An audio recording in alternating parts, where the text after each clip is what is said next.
some minutes.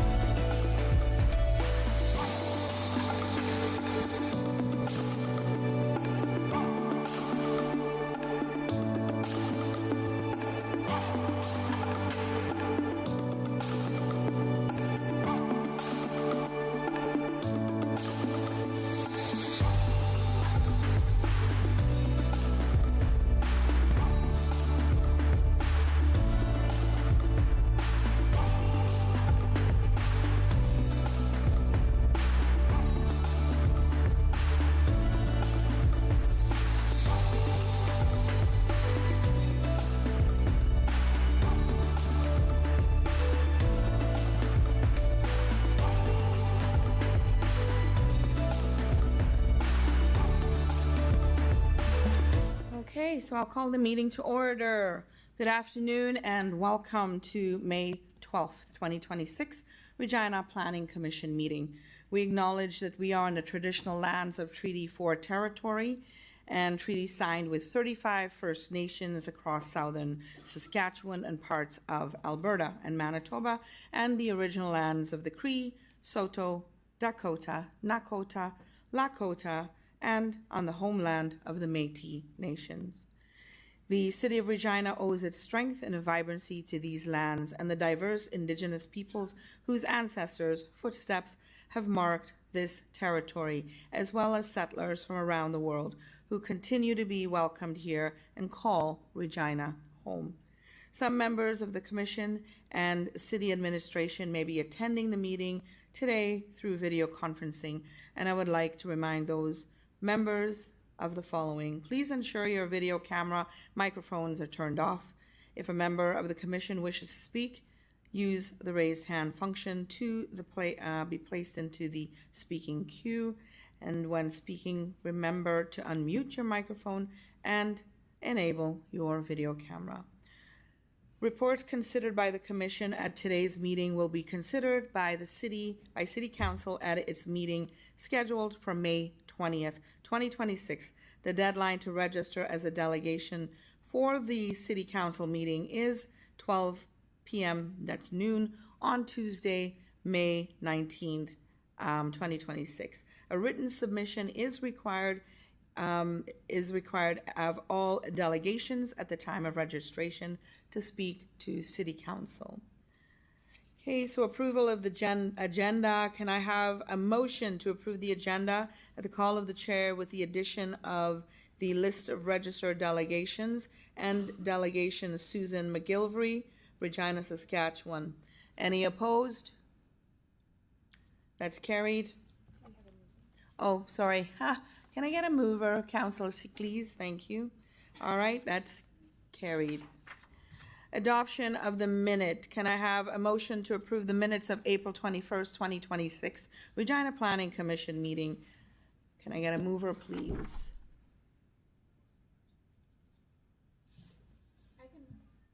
Okay, thank you, Commissioner Wilson. Thank you so much. Okay, any errors or omissions? Yes, okay, please go ahead. Thank you. It looks like the attendees weren't correct to the people that were here last meeting. I think it might have been copied from the previous one. Mr. Krawchuk was here for that one, and I believe Ms. Deredich and Mr. Bosgood weren't here for that one, last one. Where was that? But I think that part's not. I'm not sure. You're showing regrets.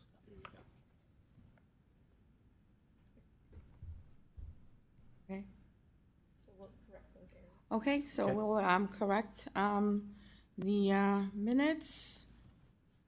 Okay, all those in favor or anyone opposed with the amendments?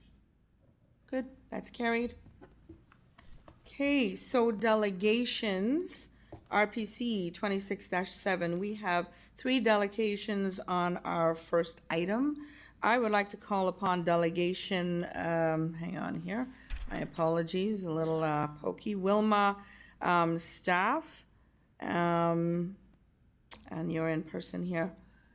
Wilma here? Yep.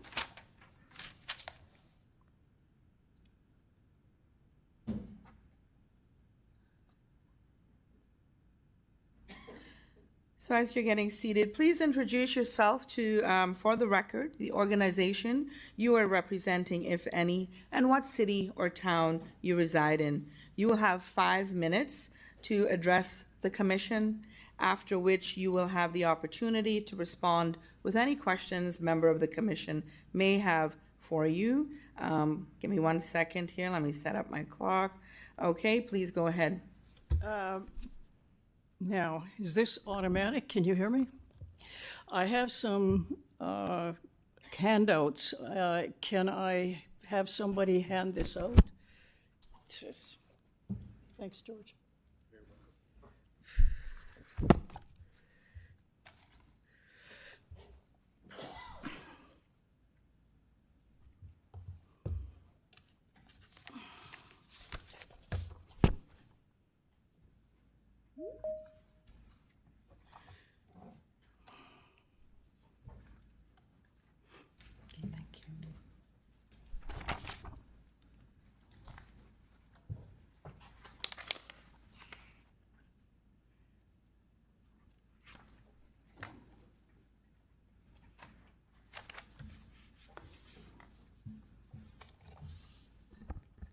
Okay, All right. continue.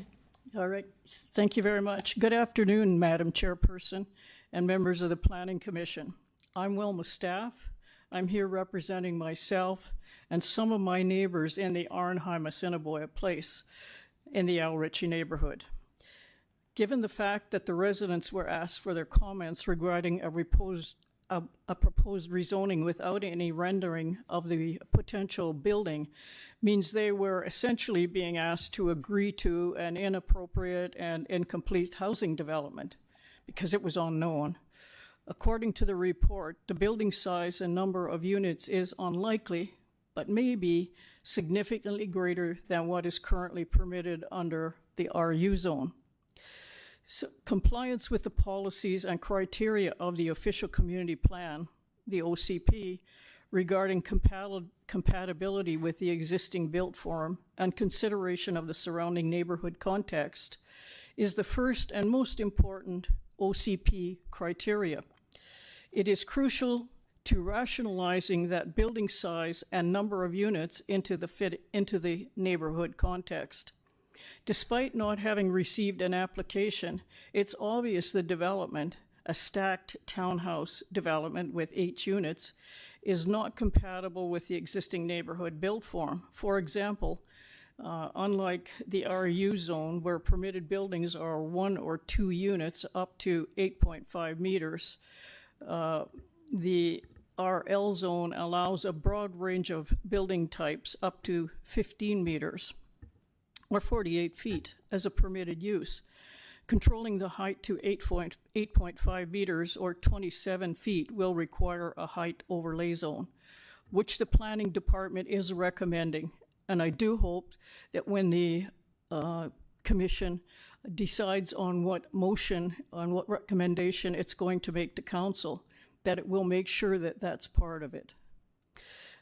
However, a 27-foot high building does not conform with the surrounding neighborhood, which is smaller homes, 5 to 7 meters, 16 to 23 feet. That said, applying an overlay zone is a good idea. However, overlay zones can be removed if the zoning changes in the area or in other instances. It's not acceptable to either the residents or the members of this commission to approve a rezoning when essential project details like the siting on the property, roof lines, facades, setbacks, and other essential details are missing. It's imperative that these details be provided. Once the property is rezoned, the proponent can submit an application for any type of development allowed or discretionary in the new RL zone. And that has been a problem for some of the people in the neighborhood, plus myself. Other considerations: the interconnection of the raw and storm sewers is responsible for some of the unpleasant smells that is coming from the storm sewers throughout the Assiniboia Place subdivision in the Al Ritchie neighborhood. In addition, according to the drainage map, the one that I have provided, you will see that part of the drainage is into Wascana Lake. At this location, due to its narrowness, the city has provided parking on the west side, has prohibited parking on the west side of the 2400 and 2500 blocks of Wallace Street. Additional vehicles will exacerbate the limited on-street parking. The comments gathering, and these are the problems we ran into, the comment gathering process for the rezoning of 834 Broadway Avenue to allow a hypothetical development is faulty. It's impossible to analyze and prepare a cogent response without a specific detailed development plan. And here is the ask. Under Section 95.3 of the Planning Development Act 2007, a planning commission has the power and duty to investigate, study, advise, and assist the council with respect to community planning and development issues. I'm therefore asking the commission to refer this matter back to the planning department with a request to provide renderings of the building showing the roof lines, the facade, a site plan showing all the setbacks. Okay, so you have, your time is up, but I'll let you finish off. I have one sentence. Okay, please go ahead. The resulting report should also include a detailed discussion justifying the need to rezone the property from RU to RL residential low-rise, when 8 dwelling units can be constructed on the property under the present RU zone, and the report be returned to the Planning Commission. That's it. Okay, thank you.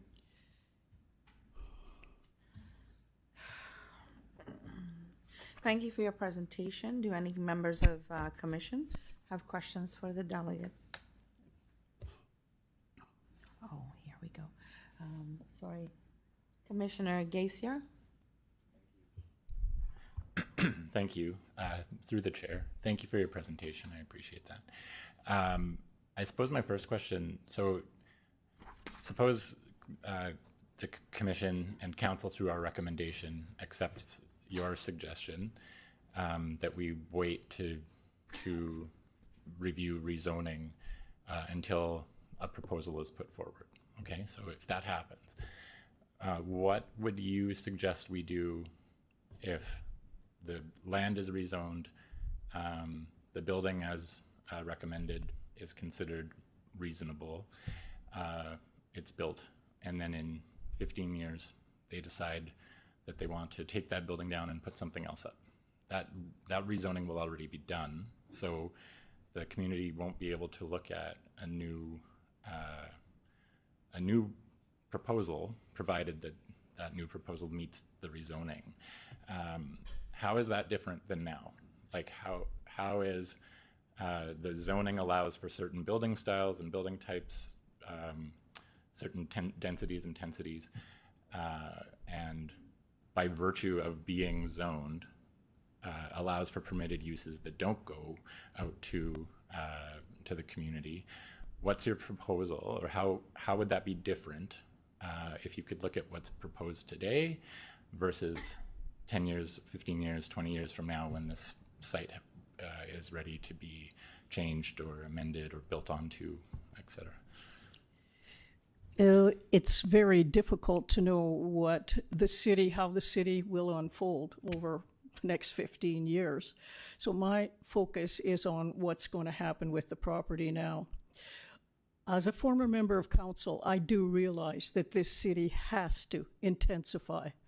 We and especially myself, I am not against the intensification. That is not the point. The point I want to make today, and I have provided something in this little package that I brought, showing that in other cities, particularly Edmonton and in Ottawa, they have made some changes to the zoning bylaw that looks at the whole idea of the development of community, which is what's happening in my area, by looking at the social dynamics. And if we get that right today, then I don't think there will be any problem in terms of putting this kind of density in the area. It isn't the density. It's the setbacks. It's what it's going to look like. You know, you give a decent setback and you have a little bit of a front yard where people can sit out, and it's all about the social dynamics of the community and the neighborhood. So I'm sorry to interrupt. Is your suggestion that the existing setbacks in the zoning bylaw are insufficient? I don't know because I haven't seen them. That's the problem that we ran into, and everybody panicked in my neighborhood, was we have had developments in the neighborhood. 35-foot wall, black, hardly any windows, absolutely horrible looking. But you, respectfully, you don't need to see a proposed development in order to know whether it will meet setbacks. You can just say, in theory, we'd be okay with this level of setback. We wouldn't be okay with a closer setback. We're okay with 8.5 meters. We're not okay with 11 meters in height, right? You can sort of, if I understand your concern, and please correct me if I don't, but if I understand your concern, if it was within the box that you felt was okay, you don't need to consider the specifics of any given proposal. You can just trust that administration has the capacity to see whether it fits in the box that was pre-established, and that the developer, not wanting to fight with administration forever, will put it into that box, right? Like, do I understand that right? Well, the setbacks and the siting on the property of any building is important. If you drive down 15th Avenue now in Regina, Leadcore are putting in a new development pretty well across from the General Hospital. The setback there is significant. I'm sure it's probably greater than what is required by the city. That's my thinking. But I believe the developer did that. I don't think that's possibly what the city wanted. So the setbacks are very important because you say, I don't know exactly what the new RL zone requires in terms of setback. Right. But I certainly don't believe it's what's happening on 15th Avenue, is it? I believe that's the developer that did that. Okay. And it does make a difference. And I would hope also, if I may, I hope the Planning Commission does submit or does send on the excerpt from the little pamphlet or what I found online with regard to what Edmonton and Ottawa have been doing. It's how do we get infill housing right, lessons from recent zoning reform examples. And this was prepared in July of last year. Okay. And it does come with a lot of good, I mean, a change to the zoning bylaw is not all that difficult.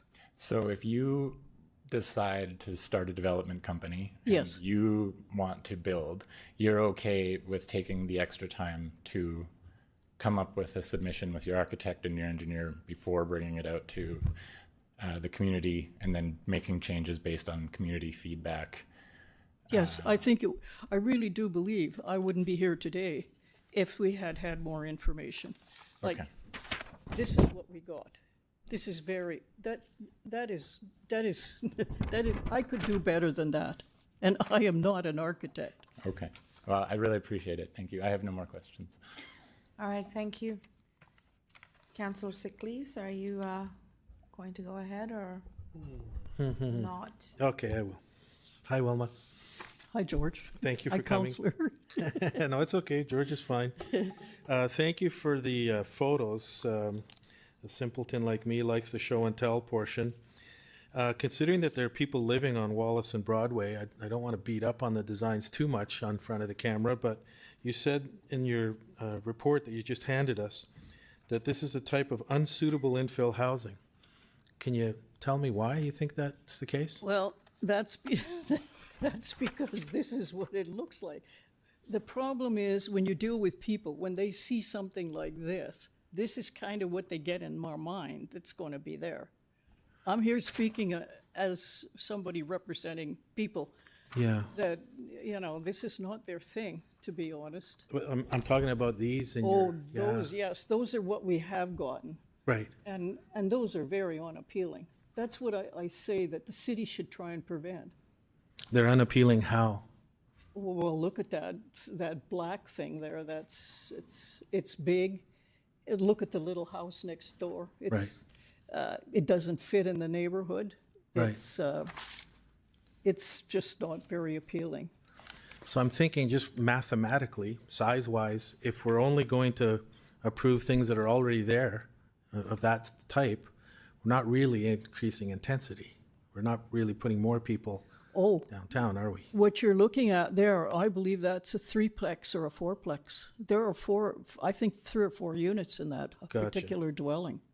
Okay, and then the piece that you just held up, is that from the developer? Yes, that came out in the public notice. And you're critical of that, why? Well, it doesn't look very appealing. I think they could do better than this. How? Well, okay, if you want to ask me, I brought something. You see this?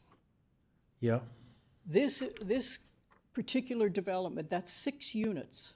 There are 6 dwelling units in this particular building. This was built by what is called Gabriel Housing in 2016. You'll notice that the facades are all different, the colors are different, the roof lines are different. And I know not every developer is going to want to do this, but making some changes so when it hits the eye, it doesn't look offensive. That's what I would aim for. That's what I'm hoping for. And I found this today. okay. And if Gabriel Housing can do something like this, I think the city of Regina can do something with the zoning bylaw and make a few changes like Edmonton and Ottawa have done. Maybe not to get this, but to get something better. I think I'll save the design questions for admin. I don't think I'm 100% boned up on what we can and cannot tell developers to do, and developers have design people in-house, and one person's ugly house is another person's beautiful house. So I think we need to hone in on some of that. I think the concept that you've brought forward is part of the large number of people that were against this that we saw in the survey. Yes. So, and there was a petition signed as well. Yes. Can you tell me a little bit more about that? Why is that? Well, Have you done that before? Have you had a petition signing like that before for a development in El Richie? no. My neighbors were upset. Having been a member of council and having, you know, I'm a little more practical and I'm older. So my neighbors get more upset than I do. Yeah. What we wanted to do was make sure people did respond to the public notice. Many people, this is an older neighborhood, often with many older people. It's also a neighborhood where you have people who are not, what can I say? They are people who go to work every day, come home every night. Building, planning, that type of thing. This is just not what they think. This is not their thing. So the only way we felt that, at least my neighbors felt, that we could maybe get them interested and maybe get them to respond to the public notice was to take out a petition and talk to them. And that's what my neighbors did in February. They door knocked. And I didn't. This is past my, I don't do this anymore. Anyway, we got 115 signatures, and people were quite upset in the neighborhood. Even when this development happens, even if the city does ask these people, this developer, to make some changes, some minor changes to make it a little less looking like that black development, then I still think many of the neighbors will be upset. But I'm not going to be, because I know we need more density. It's a fact of life. Okay. I would just like it to look a little better. and be a little more, what can I say, a little more compatible with the neighborhood, so that we've got one going there right now. It's huge. It's up on a higher lot. It is not very appealing. Thankfully, it's white, not black. Should- Okay, I think I understand where you're coming from, although you did say that even if there were design changes, you'd still have a lot of signatures against. They'll learn, well, let's be honest. I've told my neighbors, I was quite blunt the other day. I said, look, we have to accept the fact that this is going to happen in our neighborhood. This happens to be a property where there are 2 lots, and it's big enough that you can put a development on it. And I said, I think we should be happy if, with some changes with what we're going to get. Were you given any presentation by the developer or the city? Were No, people? nothing. All we got was the public notice. And like I say, what was missing from the public notice was site plan. I mean, even a site plan with look at this compared to, I think you wouldn't have got as much pushback. I do believe you would not have gotten as much. Even my neighbor said, if we could have something, that looked sort of like this instead of like, and that's why as soon as they hear infill housing, they automatically think of those type of buildings. And of course, it's a shock because we all live in these smaller homes, 24 feet in height, and then all of a sudden along comes one of these, and then they paint it black. It's not very appealing. Okay, thank you very much for coming and presenting, Thank you. and thank you, Madam Chair. Thank you so much. Councillor Rasevich, please go. Yeah, through the chair. That style you held up first, like the initial design, like the townhomes. This one? The other one. The other one, the townhomes. Oh, sorry. Yeah. This one? Yeah, Yes. These are townhouses. yeah, I like those. But anyways, I saw there's a development. Have you seen a development right by the General Hospital? It's kind of similar to that. It does look a bit similar to this, Yeah. but the setback is significant there. Yeah, I don't know what the setback will be with, I guess, with this, but I was just asking you, have you seen Yeah. those ones by the General Hospital? Well, let's put it this way. I am here speaking also on behalf of those people that are upset, okay? Right.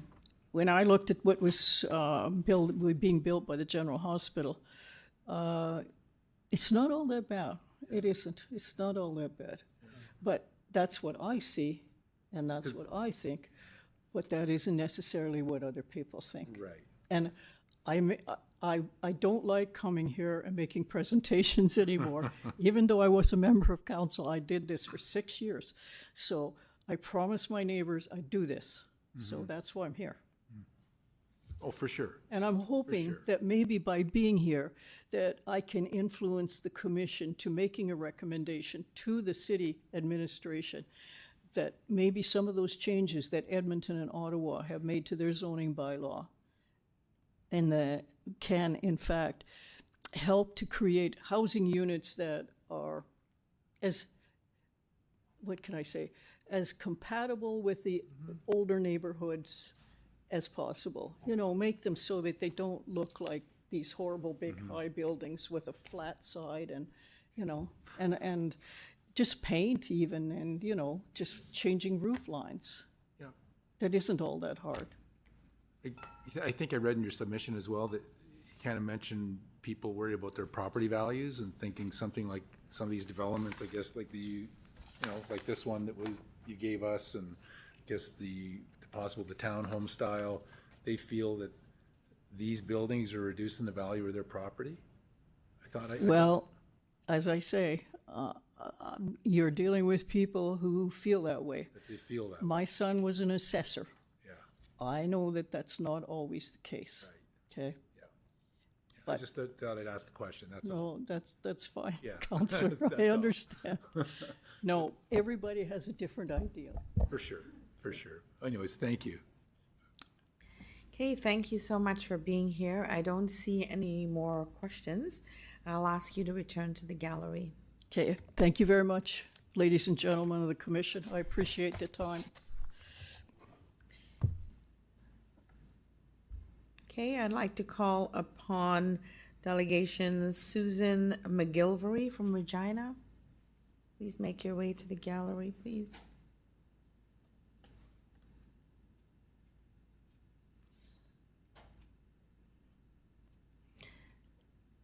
Hi, Susan. Welcome. Please introduce yourself for the record, the organization you represent, if any, what city or town you reside in. You will have 5 minutes to address the commission, after which you will have the opportunity to respond to any questions that members of the commission may have for you. Kate, please go ahead. Thank you. Thank you very much for the opportunity to speak today. My name is Susan McGilvery. I am a recently retired information technology professional. I have lived in Arnhem Place for about 20 years.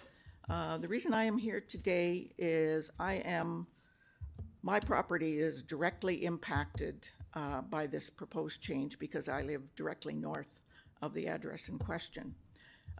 I love living in Arnhem Place. It's close to the park. My dog and I run and walk in the park every day, so it's very convenient. And it's a nice, quiet neighborhood. In my opinion, I know there are a lot of wartime houses. They're small houses that, it doesn't seem as though they were ever designed for multi-unit dwellings. I have several concerns about the development of some multi-unit dwelling being built there. And I apologize if some of my comments will duplicate what Ms. Staff just said.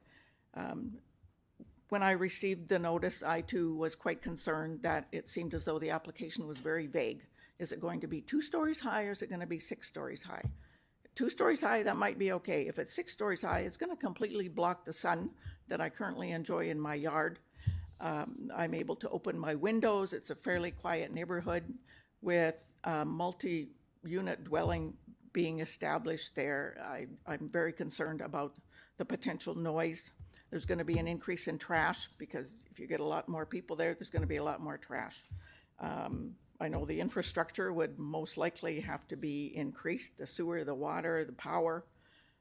The other problem we have is I live very close to 2 high schools, and high school students park on my street every day.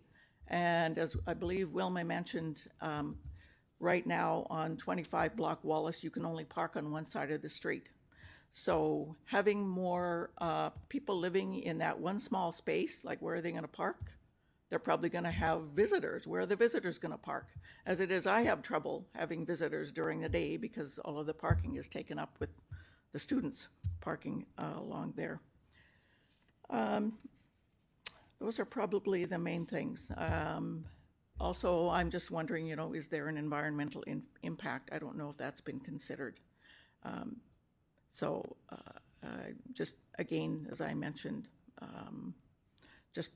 it's really difficult right now even to navigate down the back lane with all of the increase in traffic and the high school parking. So that's pretty much all I had to say. Thank you. All right, thank you so much. Thank you for your presentation. Does any member of the commission have questions for our delegate? Okay, I do not see any questions. I'll ask you to return to the gallery. Thank you. Thank you.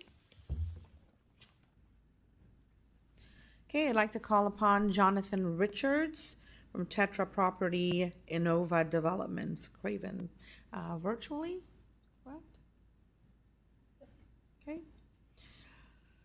Okay, so please introduce yourself for the record, the organization you are representing, if any, what city you or town you reside in. You will have 5 minutes to address the commission, after which you will have the opportunity to respond to any questions that members of the commission may have for you. Please go ahead, Jonathan. If you can turn on your mic and your camera, if you can, that'll be great. Sorry, I don't have my camera set up, and sorry I'm not able to be there in person today. But my name is Jonathan Richards. and I am the Chief Operating Officer of Tetra Property Corporation. Tetra is a family-owned company operated by myself and my three brothers. We were all raised in Regina, and we remain committed to investing in and contributing to the community that shaped us. Although it has been about approximately 15 years since I studied urban planning at the University of Regina, many of the core principles I learned remain highly relevant today. One of the most important is urban intensification and the role it plays in building sustainable, resilient cities. Thoughtful intensification helps reduce strain on infrastructure, supports public transit, increases housing diversity, and contributes to lowering overall carbon emissions. Our proposed multi-unit development aligns closely with these objectives.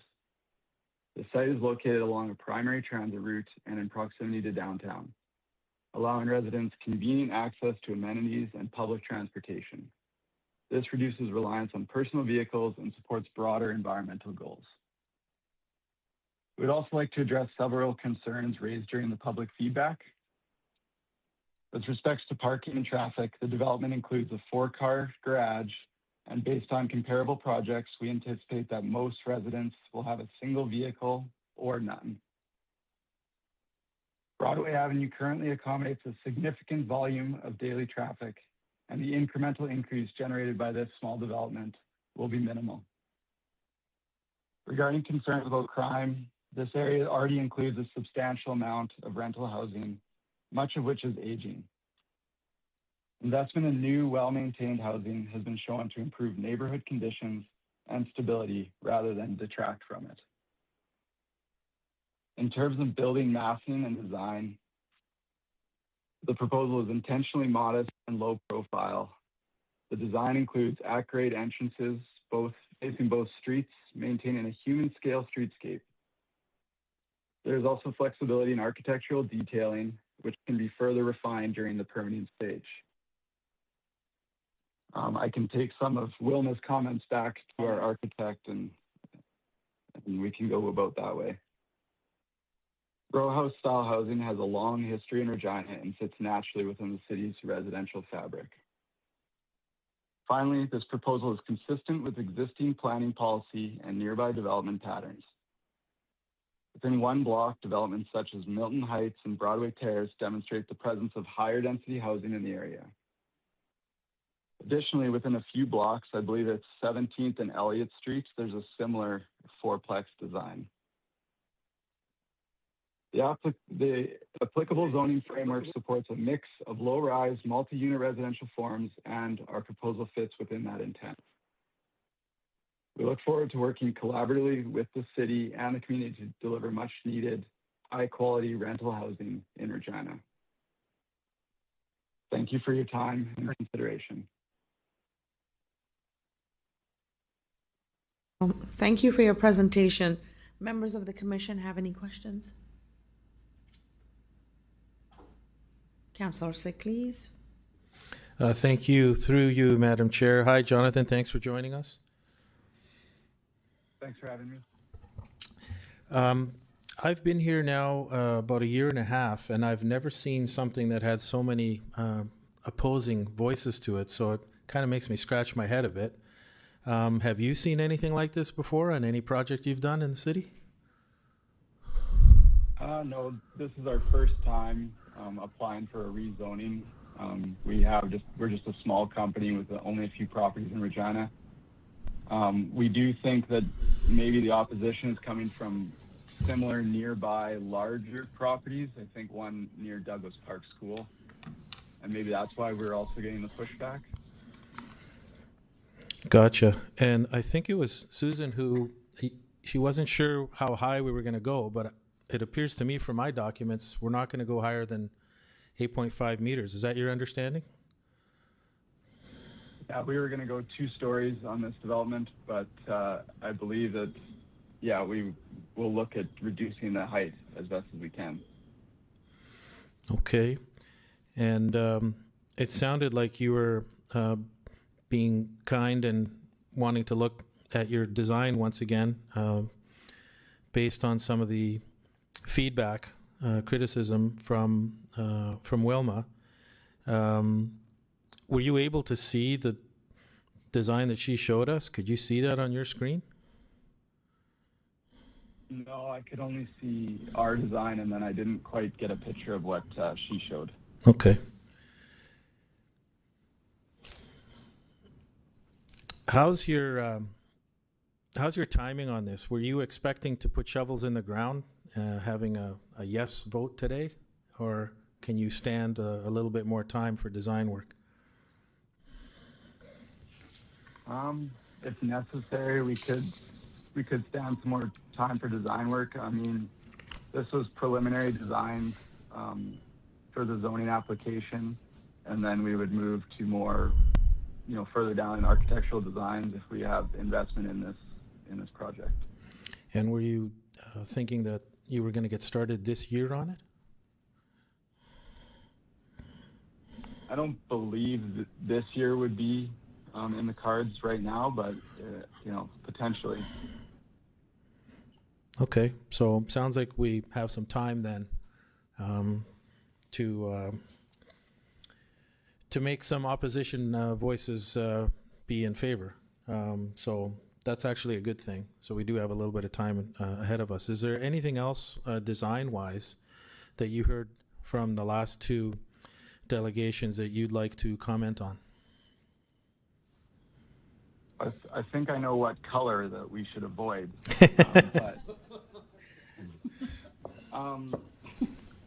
So basically, they're just a very preliminary design that we put together for this. At the time we put our application in, we actually had a potential, buyer for this property. But they actually went with, it's funny you guys talk about it, but they went with that development across from the General Hospital. So we do have a bit more time, and we do, we will change the architectural design of this development, but we do want to make sure we get the rezoning first before we go further down the design path. And do you have any plans to meet with the residents in the area to talk about this a little further? If that's what the residents would like, then yeah, we can. If we go to move further down on this project, we would be open to meeting with the residents. Super. Okay. That's the end of my questions. Thank you, Madam Chair. Thank you, Jonathan. Thank you. Thank you. I have Commissioner Morgan. You're up. Thank you. Hello, Mr. Richards. Hello. Hi. I'm kind of stuck on all of the opposition that this project has created, and listening to our first set of delegates and how the community feels about it. How are you responding to this? Are you open to community discussion, and are you open to giving our delegates what they're asking for? Yeah, I mean, definitely open to community discussion. I think that our design has already answered, like within the design, it's answered a lot of those concerns. Our height will be capped, so that takes care of some of those concerns. We're on a large corner lot in that neighborhood, so there's quite a bit of space on that property. So we could address some of the setback concerns, as well as some of the design concerns around maybe large walls, having some more windows or some more architectural features. So yeah, we are open to those design kind of suggestions that we heard earlier, and we would be open to working collaboratively with the community.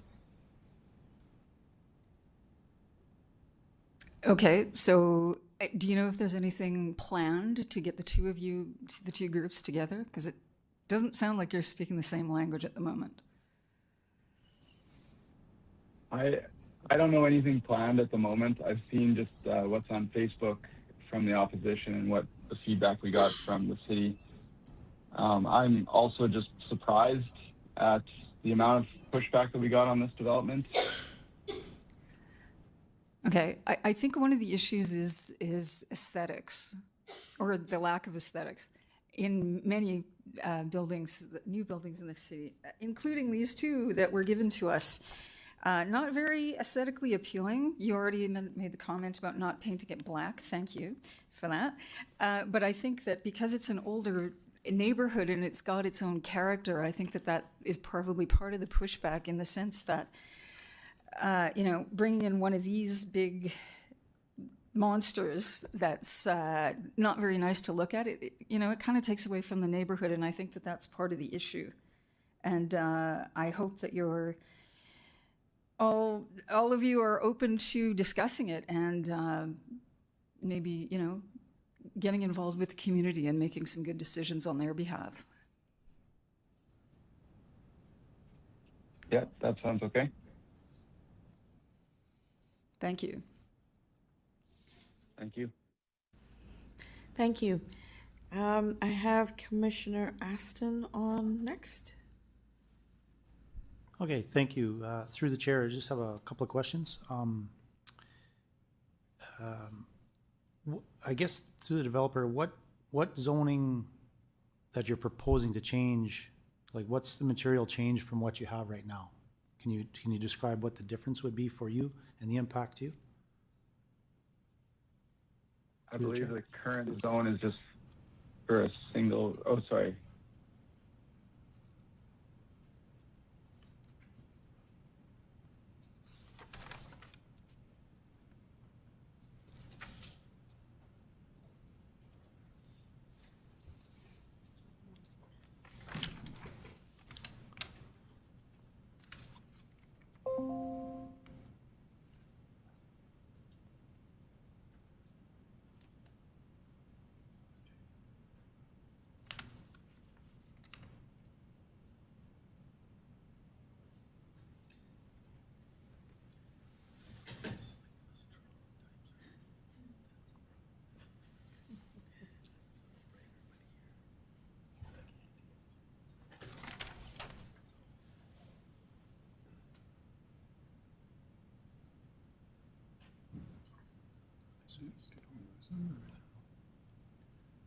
Are you still there, Jonathan? I am, yeah. Okay. I lost you guys for a sec there. Oh, yeah. I just had asked about the current zoning versus the proposed one and any differences to you, and I don't think we heard any answer from you, so I thought you were still looking, so that's why I asked if you were still there. Oh, no, sorry, I thought it cut out. We're looking for a change from a single residential unit to a multi-residential unit. I don't know what the zoning is. I think it was RL to, I can't remember, sorry. Okay. That's everything. Thanks. So Councillor Rasevich. Yeah, through the chair. So, hey, Jonathan, so the type of, I guess, construction that you're looking at, you mentioned the general hospital, those townhomes, I guess. Is that the kind of, that's the design you're talking about, right? Yeah, that's correct. Right. Yeah. Okay. It's not like the black building or the big black house that's like 17. I don't know how high that one was. I mean, obviously you're only going to be going 8.5 versus, I think, actually for this type of zoning, I think you're allowed to go to, if my memory serves me right, 17 or 15 or something like that. But anyways, you're not going that high. You're going 8.5, and you're going to be row houses similar to the ones kind of the general hospital, right? That's correct, yeah. Okay. And then there's also some there's a similar development that's at the corner of 17th and Elliott Street, which is kind of a bit north, Okay. East of our property. Yeah. Okay. Yeah. Anyways, are they for sale? Or rentals? Potentially, yes. Yeah, I mean, Curious. we're still in the early stages of it. That's kind of where we're at. Okay. That's why the plans aren't as refined and architecturally developed, because we're just determining if we can get rezoning first before we make solid plans on what we'll be doing there. That makes sense. Yep. No, I've driven around the area quite a bit there, looking at it. So, okay. I just wanted to clarify what type of construction you're looking at building. So it's not, I don't think it's the same construction that I think Leah was thinking of Because it's not going to No, be. what we proposed was 4 units on the main floor with a second story above, and that's those upstairs units, and then 4 basement suite units is what is in our plan. Okay. Okay. Okay. And with 4 parking spots also, right? Yeah, we can do either a 4-car garage at the back, or we can not do the garage and have a little bit more space. I think we get an extra few spots if you don't go with the garage. Right. Okay. So you could have 6 spots, which is pretty good. And it backs onto an alleyway as well, right? Yeah. Yeah. Okay. All right. Thank you. Thank you. Okay, thank you. I have some questions. Okay, so that's wonderful. We've talked about the parking, so check there. Do you have a concept plan in place yet? We do have a concept plan. It's kind of the rendering that you guys have seen on the inside, yeah. Okay, so is it any of the ones that was put forward to us today? It's on. Like the ones that Wilma shared. Yes. Yeah. So the one that she shared with us was our concept plan that we had submitted. Okay.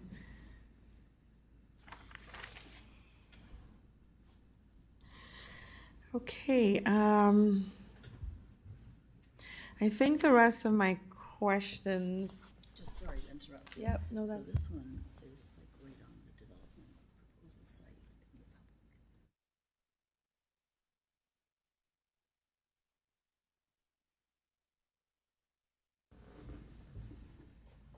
in the public. Okay, thank you. So the rest of the questions, I think I will put to administration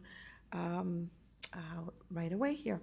Okay, thank you. I'll get you to sign off, and thanks for being here and presenting. Thanks for your time today, everyone. Okay. Okay, we will now consider RPC 26-7 zoning bylaw amendment for 834 Broadway Avenue. I will ask Senior Planner, City Planner Jeremy Fenton to please introduce the report. Thank you, Madam Chair and members of the Commission. The application before you today is an application to amend the zoning bylaw by rezoning 834 Broadway Avenue, the subject property, from the residential urban zone to the residential low-rise zone. Excuse me. The purpose of the residential low-rise zone, RL zone, is to accommodate a mix of multi-unit residential building types within a neighborhood context.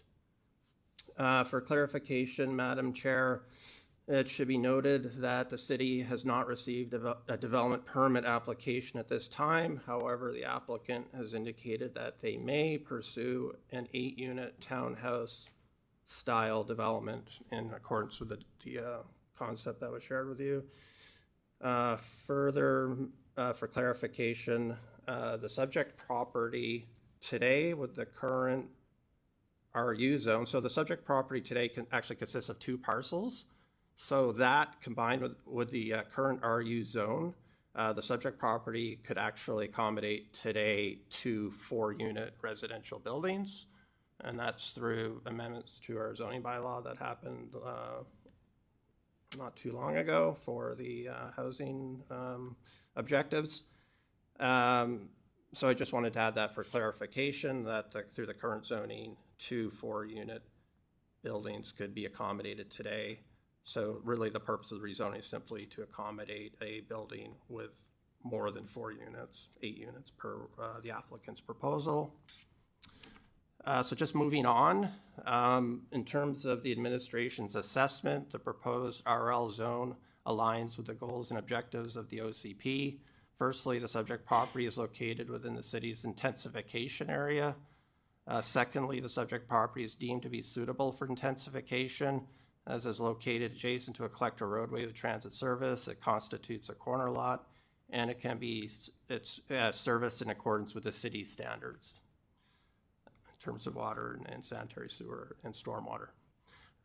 Further, in order to limit unit numbers and to ensure appropriate integration within the neighborhood context, a recommendation is included with the report that the height be limited to 8.5 meters through the application of the height overlay zone. 8.5 meters will allow for a townhouse-style development, but will prevent multi-unit buildings with multiple stories, like a walk-up apartment building, for instance. Public feedback was conducted in accordance with typical procedures. As you know, feedback is summarized in Appendix B. There was a significant number of comments in opposition to the rezoning, and it is noted that a petition was also submitted to the city as well, with a little over 100 signatures in opposition.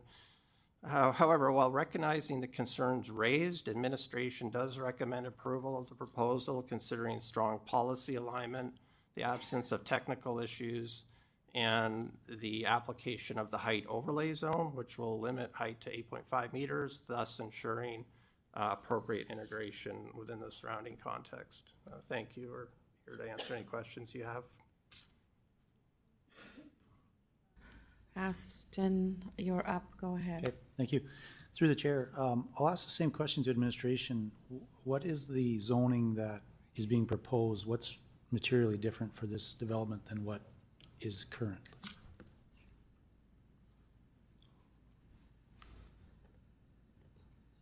Oh, hi, sorry, I didn't know it was directed to me. Okay, so thank you, Mr. Aston. So yes, to answer your questions, the current RU zone, it is in the intensification area. Therefore, a maximum of 4 units per building is allowed in this zone. And again, just as a reminder, the subject property consists of 2 parcels. So theoretically, the applicant could apply to develop 2 4-unit buildings, 1 on each of the parcels. So the main difference is that the RL zone, there's 2 key differences. One is the number of units per building. So in the RL zone, there is no maximum number of units per building like there is in the RU zone. Again, in the RU zone, it's 4 per building. In the RL zone, there is no upper limit. The upper limit would be defined by the parcel size and the height limitations or whatnot, what we call the building envelope.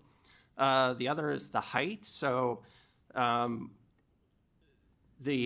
just want to clarify that currently the residential infill development overlay zone applies to this area as well, and that's going to circumscribe height limits.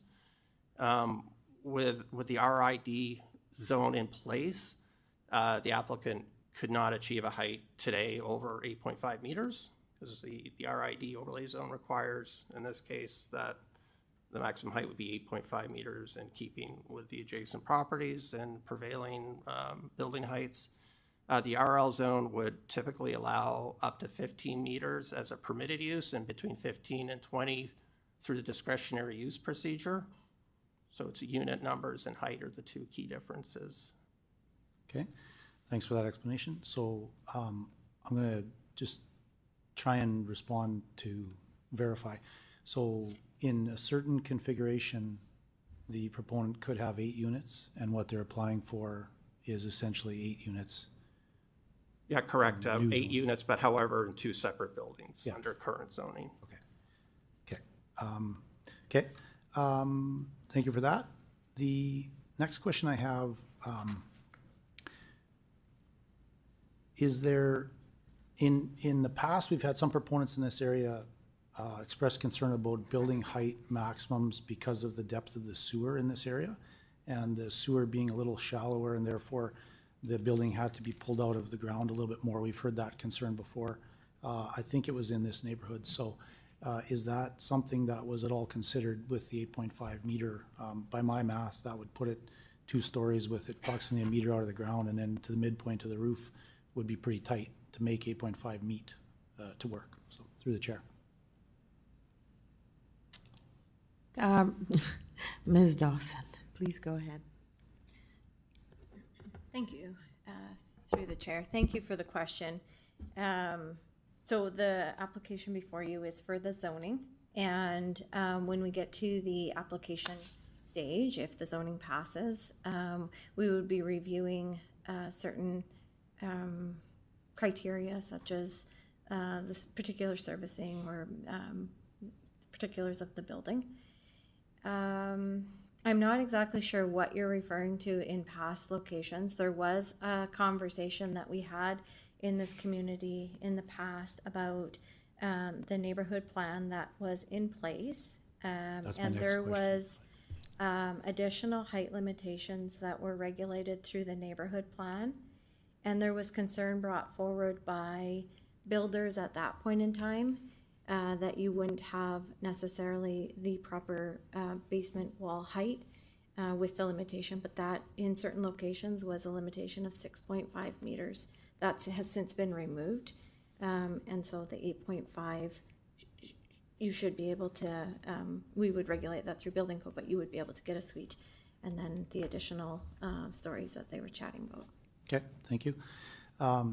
Next question, and you may have just answered it, but would the Al Ritchie neighborhood plan that was in place that was removed through the Housing Accelerator Fund process, would it have precluded this development as the zoning is being proposed, I guess? We don't have an exact development plan in front of us, but as the zoning would be proposed here, through the chair.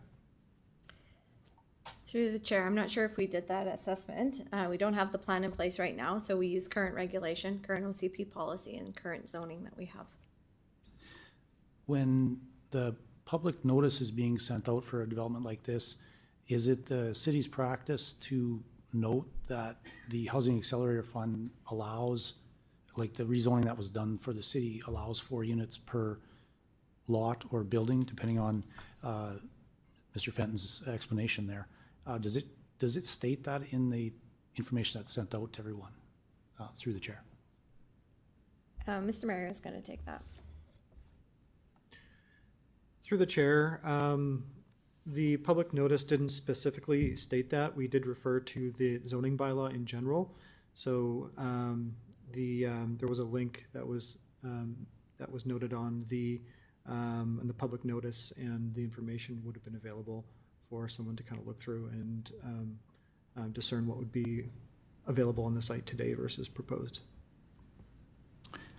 Okay, final comment then. I think that's a pretty material impact, and we talked a lot about that during the time when we were passing the Housing Accelerator Fund.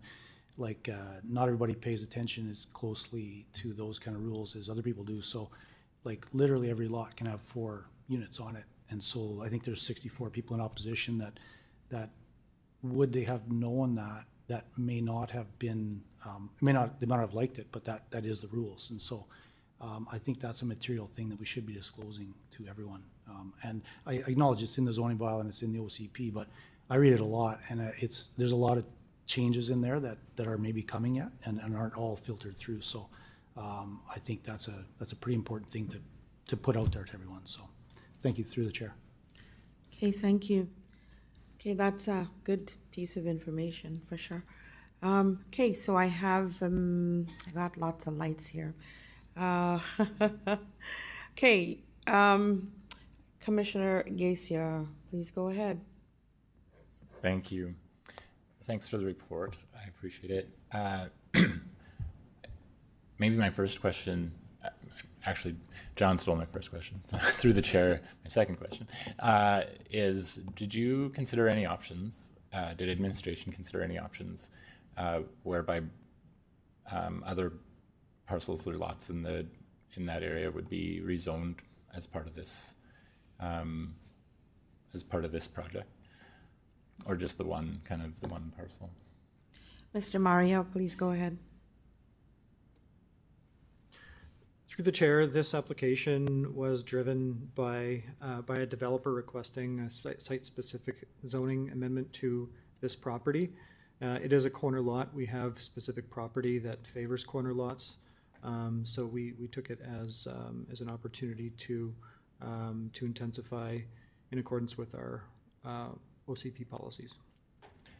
Thank you. So through the chair, if administration is of the opinion that this corner lot makes sense with an RL zone with a height overlay, why wouldn't the other three corners, but the other three properties on that corner also potentially be upzoned to RL with the height overlay? Through the chair, fair point. We are actually considering broad scale zoning changes, which may address some of those questions to apply more consistency in similar situations. So those are broader discussions that are happening, but we wouldn't make that decision with this application. Totally fair. Do we have an estimate on when kind of an outcome of that conversation is expected? Through the chair, it'll be later this year is the plan. Later this year, okay. I think that was, for the benefit of my colleagues, that was my biggest concern is I think administration does a really great job of looking at any developer-led project. I get concerned when if the city ends up just looking at project by project, you don't end up with a cohesive plan. You sort of look at one property at a time. And I have a broad range of concerns we can talk about if anyone wants to, but I won't hold up this meeting for it. I look forward to administration's review from that discussion later this year. And so I guess when it comes to this property, in light of the fact that it would be 8 units in 2 buildings on the 2 properties currently, and as we understand what we're likeliest to receive from this proponent if the rezoning goes through is 8 units just in one building on a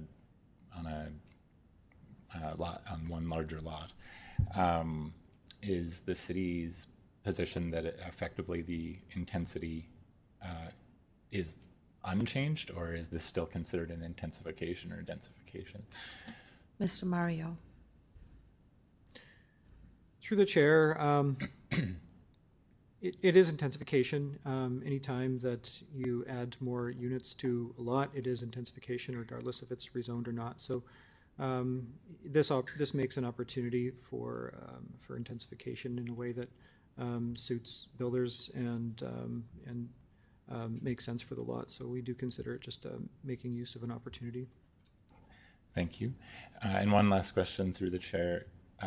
Is the 8.5 meter height overlay, is that standard, or can the same overlay be applied with individualized maximum heights on any given parcel? Through the chair, the intent of the 8.5 overlay was for consistency with the surrounding area, so that's where we got that from. Okay, that's all I have. Thank you. Okay, thank you. Commissioner Wilson, please go ahead. Thank you, through you, the chair.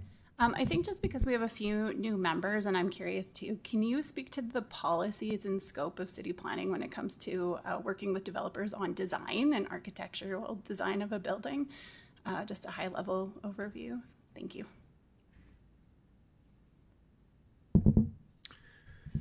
Thank you. Through the chair, the zoning bylaw in only rare circumstances gets into architectural design and more prescriptive design requirements. There is only one area of the city within Canterbury Park where architectural design and materials and architectural features such as windows, roof lines are mandated by the city. Other than that, the scope of the zoning bylaw is limited to basic building envelope features such as height, setbacks, floor area coverage, and things like that. So understanding that there are questions or concerns about the proposed design, ultimately those would only be discussions which could be had. The city would not be able to mandate any sort of architectural feature or color of the building or orientation of the architecture or anything like that. When someone builds anything on a lot, regardless if it's permitted or discretionary, ultimately they can build the architecture that they want without consulting their neighbors. This particular application happens to be a rezoning. but that doesn't necessarily tie them to any particular design. So any discussion about design would really just be in good faith, but we would not be able to hold them to anything. Okay, thank you. Perfect, thank you. And then I just have a comment. I think I have familiarity with this neighborhood. I recently moved, but we lived I lived on Wallace Street, just a few blocks from here for the last 14 years. Walked my dog through this neighborhood a lot. There's a lot of mixed housing. I don't know if there is like an architectural design in that neighborhood. Like I think there's a lot of mixed buildings. I will say when I walked my dog by and saw the zoning signs up for this, I dug in to see what it was and was actually excited and thought it was a great location. It's on Broadway, that's a busy street. There's a grocery store and 2 high schools and an elementary school and a community center and a library all within 6 blocks. And when we're talking about intensive and a high-rise building a block away. Anyway, I just thought this was in the scope of RPC, and if this is appropriate zoning for this location, I was in favor of it. So excited to see it come forward today. Thank you. Okay, thank you. Commissioner Markenstein. Hi, through the chair. I was thinking a lot about this rezoning because it was confusing to me as well that there were 4 units allowed on each property, and there were 2 properties side by side. So now it's 8 units. And because it was such really a small area, I think of zoning as more like land use change rather than a development per se. So thinking about this as more of a site development, I just wondered why in this particular case maybe there wasn't a development permit requested at the same time. And at a minimum, maybe since the developer said they do have some sketches available, that could have been shared, and maybe that would reduce a lot of concern that the neighbors have, although, I can see that color is also an issue, but I was just thinking, like, could we have in our city more attention perhaps paid to architectural controls and urban design, especially when there's small pieces like this, because it is more of a particular site development. That's what we're being asked to approve. It's not like a policy change like the other commissioner suggested for all of the arterial streets becoming more high density. Thank you. Yeah, Ms. Dawson. Yeah, thank you through the chair, and thank you for the question. So when we're looking at a rezoning, we can look at particulars in terms of policy and strategic priorities, in terms of our housing goals and options, and we can do that assessment, which we provided to you in our report without seeing the design. And so that's what we've put forward to today, and then it's not required that we see what ultimately is going on there. Is we've assessed the zoning in accordance with the policy, and it's a balance for us. We're being asked to pre-zone properties so that things are easier to get moving and in the ground, and for builders to access land without having to spend too much money up front. And so we're trying to balance all of those requests, and we understand the community's desire to see what's going in the community and what color it might be and what the landscaping might look like, because that's their neighbor and they want to know. We do look at those things when it comes in for a building permit, making sure that the components that are outlined in our regulations are adhered to. It's not a public process at that point in time. We ensure that things adhere to our standards and that things are safe within the community, and we work with the builders to try to expedite things so that more homes can be built. And so I understand the desire to see all those points, but it's a balance in terms of what's in the public interest and maybe what's not, and what can be dealt with through the administrative process. The other thing that I will say is that when we introduce more requirements in terms of design and architectural controls, things do become more expensive. The quality of the construction and the cost of construction do go up with every roof line or different pitch that you put in or a different color of siding. And we're trying to, again, balance priorities between having, good quality units as well as affordable units. And so there's a balance between what our priorities are as a city and how we get to that outcome. Okay, and then I'm getting a note here. For example, when we get a single family home in for a building permit, we wouldn't have input on the particular size or how many pitches they have on the roof or anything like that, or the color. As long as it fits within the parameters that we've set out in our zoning bylaw, they do receive that approval through zoning. So there's only a small area of the city, though, that does have architectural controls? Yeah. Just wonder why. Like, why couldn't that be expanded to other areas of the city? Through the chair, we do have one particular area in Canterbury Park that does have architectural controls that Mr. Mario did speak to.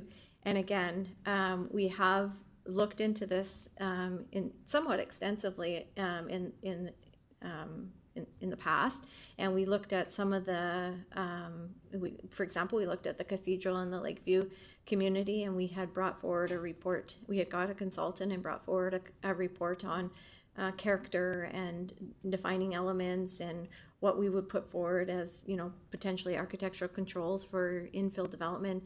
And the results at that time is that there's not one character that can be found within those communities. Those communities do have several different types of homes built in them, and the consultant couldn't come up with a recommendation for some of those elements that we would control through architectural controls.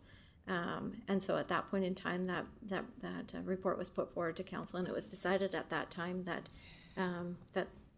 there aren't those parameters that we can put on them in some of those neighborhoods. Can I have another question just about the parking? So I came here and went through that area on my way, and it was 3:30, and as I turned up the street, there was like a traffic jam.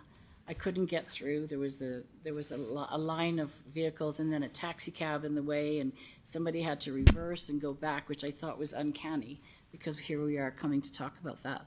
So I just wondered, like, with a 4 spaces garage, that seems to be, if there's 8 units, a little bit low, because I would think each unit would need 1 spot. I know it's to encourage transit use, but if everybody does have a vehicle, that's going to make it very difficult in that area. Thank you, through the chair. I will take the opportunity to say that yes, our school, our traffic in and around all of our schools within the city around 3:30 will be like that. Yeah. In all neighborhoods. Yes, we understand that there's drop off and pickup times, and there's certain traffic congestion at certain points in time. But related to the development, to try to again balance priorities through amendments that we did in early 2024, we eliminated required parking on site and moved it to recommended parking. And so in this situation, there would be no required parking. The proponent has suggested that through their design that they could potentially fit 4 to 6 spaces. Through our assessment, which you'll see in the report, is that this area has a lot of options for transit, for active transportation. There's a lot of amenities in the area. You can walk, as Commissioner Wilson has said, to the amenities that you may need on a daily basis, which is areas that we would support for intensification and for additional dwelling units. Thank you very much. Okay, thank you. So I'm going to jump in here. There's a few folks on the list, but I just want to have clarification. You indicated that, I guess my question is, how prescribed is it for, and is it a requirement to have setbacks included in the zoning? Through I guess to Ms. the Dawson. chair. We have required setbacks in each of our zones for buildings on a site. I'm sorry, I didn't catch that. We have prescribed setbacks for all buildings Okay. and zones. Okay, thank you.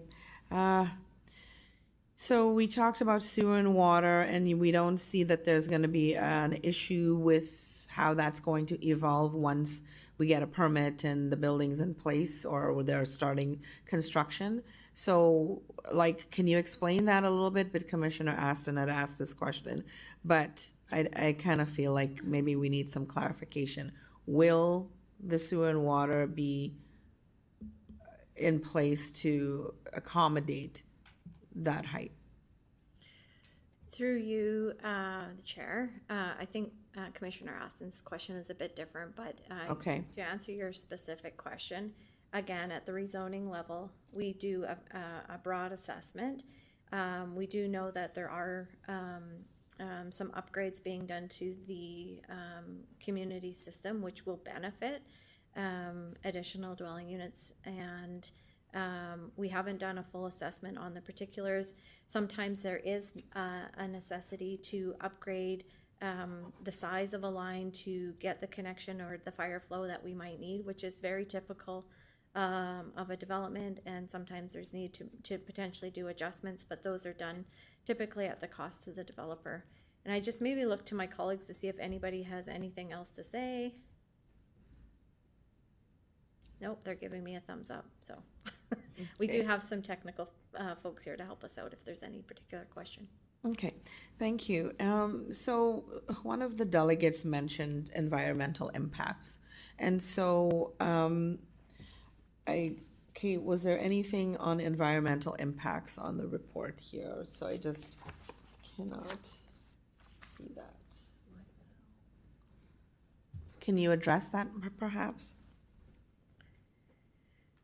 The report for the environmental impact section does address having more people in proximity to transit, which would benefit, the greenhouse gas emissions potentially from reducing vehicle uses. And as I mentioned before in my previous response, the location of the property in proximity to the amenities in the neighborhood is conducive to walking to daily essential needs.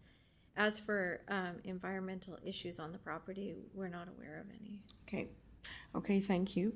So it's a plus in terms of environmental impact with transit. Okay, thank you.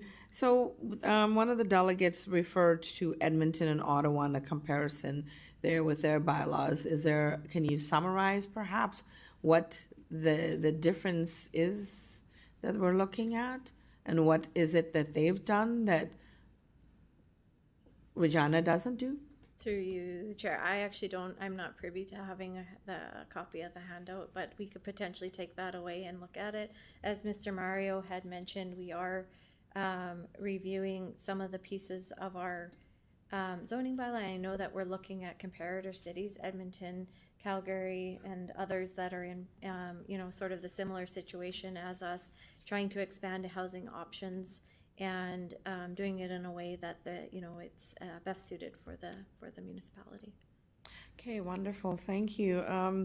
So I guess agreeing with Commissioner Markenstein's position on when we're putting forward these things to the community, maybe like it's education, right? So if people know what's coming and what's all involved in terms of policy, especially with the CHIP program and things like that, and what's required. I mean, certainly then we wouldn't be in a position where you have 115 people that are opposing, a development. And so I think it's something we need our communities to be on board. And Commissioner Wilson's comment regarding that this is a complete community in terms of what's available. There's a school, there's grocery stores, there's transit, everything is in place in this area. And so that's a plus and a win-win, I think. So that will be my, that's all I have to say right now on all that. So I do have Councillor Rasevich, please go ahead. Through the chair, I know some of the delegates asked the question about setbacks. So the difference between RU and RL, is there much difference between the the amount of setback is? Sorry, Mr. Mario. Through the chair, the setbacks would be very similar, although I would note that if the property were developed as a single lot, rather than, sorry, if it were developed as two separate lots, two smaller lots, the setbacks to the adjacent neighbor would actually be shorter. They'd be 0.75 as opposed to 1.2. So with the two properties being combined into one, the required setback to the side yard would actually be a little bit greater. But other than that, the setbacks would be about the same. Okay, so it's not really a concern? No. Okay, thank you. Okay, I have Councillor Siklees. Please go ahead. Thank you. Through you, Madam Chair. I'm inclined to support this, but I want to make sure that, and I think we've been on the record, but, you know, El Ritchie residents are vocal about preserving their neighborhood feel amongst all this infill pressure. And I think that the volume of opposition is the highest I've ever seen since being on this committee. And I think it deserves acknowledgement, and I think we've done that. We are not dismissing it. We heard good news that there's no rush on behalf of Tetra to get the shovels in the ground right now, so that's a big positive. That means there's time to talk. Talking can do a lot. I was thinking about how this project fits any recent similar infill precedents around the city. Can you think of one? And what design guidelines will guide the permit to ensure that it stays compatible? Mr. Mario? Through the chair, I'm getting messages in both of my ears. Yeah, we have approved similar scaled infill developments in the area. There was one on 22 block St. John's, which was a similar size and scale. That's the one I would probably point to. There are others in the in the area around there, around 15th Avenue. There's a lot of development of kind of the townhouse type of feel as well. There is another one on 14th Avenue in Ray, built by a different developer, which is of a similar architectural size as well.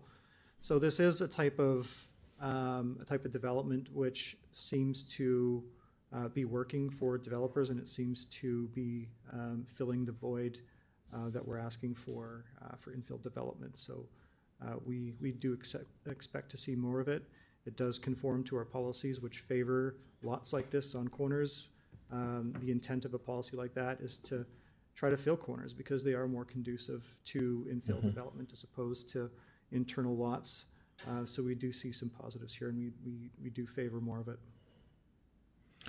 Thanks. And on behalf of Susan, how specifically does that 8.5 meter cap and rear lane access mitigate the shadowing impacts for her? Through the chair, the intent is for the building form and massing to be the same or similar as to what could be approved today. So essentially, it's the same impact, hypothetically, if a building were built to its maximum or the existing zoning. Okay, and we did have an answer on the drainage piece. So just triple checking here. The drainage project timeline, does that sync with the likely construction window, which doesn't look like it's going to be this year for Tetra? Yeah? Through the chair, we do have technical staff here to answer that question. Sorry. Oh my gosh, please go ahead. Thank you. Through the chair. Yes, so the El Ritchie Neighborhood Drainage Improvement Project started last year with the outlet at the lake, and it's moving into the neighborhoods. So this particular block is scheduled for late 2026 or early 2027. If there is construction, we'll just work with the folks and kind of figure out what the best order of operation is there. But there's, if it went faster, that would probably be even better, but no conflicts. Okay, thank you. Thanks for that. So as far as I can see, we're compliant with policy. We're neutral with respect to intensity, and we have some safeguards. I think that's pretty consistent with good governance. Now, if a meeting with the builder and the residents of the area reveals any stronger impacts, I guess we could have a brief referral for more targeted dialogue. I think that would be defensible if that happens at that time, but it sounds to me like we're going down the right road, knowing that we can't please everybody on this particular issue. Anything to add to that? Mr. Mario. Through the chair, our position is reflected in the report, and we would agree with that.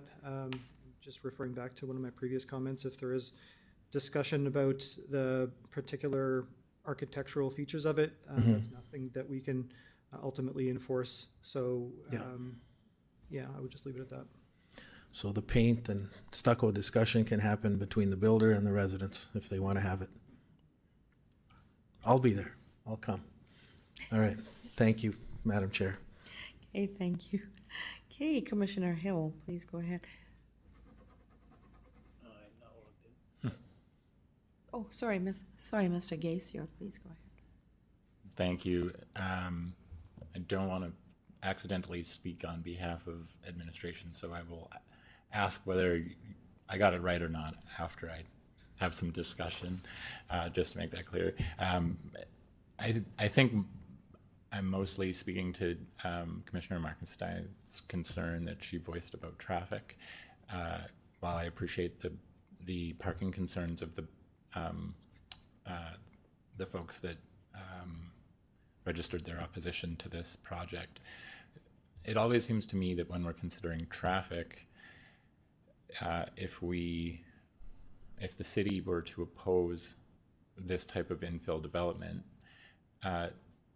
traffic would just be pushed down the road. And so where today, if there's 6 new cars starting at this development, if we pushed 4 of them to the outskirts of the city rather than those 4 cars showing up at Broadway and Wallace, you would drive behind them from the new Costco all the way downtown. And so it seems to me that the traffic consideration can't just be considered as a generation point for any new development. Unless we say no new people can move to the city and somehow convince the good people in White City and Grand Coulee to also deny new development there, either we generate trips closer to where people are, closer to downtown, closer to grocery stores, closer to the university, or we push those people further away and get them to be more dependable on cars. And so from my perspective, that's how we look at growth in Regina, is where's the new growth going, and do those people, to administration's point, have some of the trips that they can take by car or by transit. So speaking for myself, how I answer that question. To circle back, and I don't want to make too big of an issue, but I guess it seems to me that if we take sight of the limitations of spot zoning, which is when you look at kind of one rezoning for one lot at one time, we end up constantly reframing these same questions, where is this one particular development going to meet the existing character of the neighborhood? And the answer is going to be no, for a variety of reasons. Some of them are paint color, which, to everyone's point, and I think Councillor Seeklis did a good job of going through it. The owner and the neighbors can have that discussion for all of time. But to the more sensitive design questions, one way to have new development fit the form of and character of the existing neighborhood is to concentrate development to what exists. The other way is to allow for expanded, more ready change, so that a few new buildings, all that meet current development standards, development trends, development criteria, have the same type of materials, the same type of paint, the same builders trained under the same standards. If they all come in more or less at the same time, a new character will develop, and that new character will form more of a cohesive element in the neighborhoods. It seems to me also that they would have, builders would have more reason to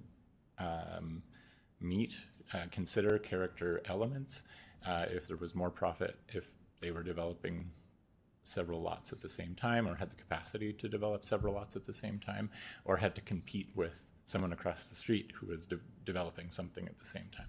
So, not to harp on it too much, but if when we take this consideration, like Councillor Tsiklis, I expect that I'm going to support this. But when we give our report to council, if we could frame this as some of the considerations that we have being the limitations of spot zoning, looking forward to some kind of framing or framework from the city to consider rezoning several lots at the same time in the future rather than focusing on one lot at a time. I don't think that would solve all the problems, but I do think that that would reframe the type of conversation that we have at these meetings, so that we could actually consider some of the challenges and setbacks as well. I don't mean setbacks. Some of the challenges and risks is what I'm trying to say, to traffic, to our good people in the servicing, and talk about the cohesion of the neighborhood in a different way. So that's how it seems to me. That said, I think administration did a good job of walking through some of the considerations for this proposal, and I intend to support it, notwithstanding some of the fair concerns that the neighbors in the area had. Thank you. Thank you. Okay, I have Commissioner Aston. Just a really quick question through the chair. On the appendix C, it's a table that compares the current zoning to the proposed zoning. In the standards box at the bottom, the one thing that catches my eye is under proposed zoning, it's got RU zone no max. Is that maybe just should that be RL zone with some kind of a reference to the maximum height, or what's that? It just is a bit confusing to me, as the max units per lot. Okay, who's taking that? Yes, through the chair, that's correct. That's a typo. That should read RL zone. And indeed, is it no max? Yeah, for numbers of units. Yeah. That's correct. Okay. Thank you. That's all. Thanks. All right, thank you. So we kind of got out of process just a little bit, so we're gonna rewind a little bit. So I need someone to make a recommendation. I see Councillor Tsiklis. Would you like to speak to the report? No? All right. I don't see anyone else. Would you like to close debate? Excellent. So then we're going to move to vote. Can we, clerk, start the vote, please? Councillor Rasevich? Hey. Councillor Tsiklis? Commissioner Markestein? Commissioner Aston? Commissioner Sontag? Councillor Radins? In favor. Hey. Commissioner Wilson? In favor. Commissioner Gazior? In favor. Hey. Commissioner Hill? In favor. And Commissioner Morgan? Okay. Great, thank you. Okay, so we missed our mandatory. I kind of pushed through for 5:30. So break. Let's take a break. So 15 minutes. If we can come back at 5 minutes to 6, please. Thank you.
course not.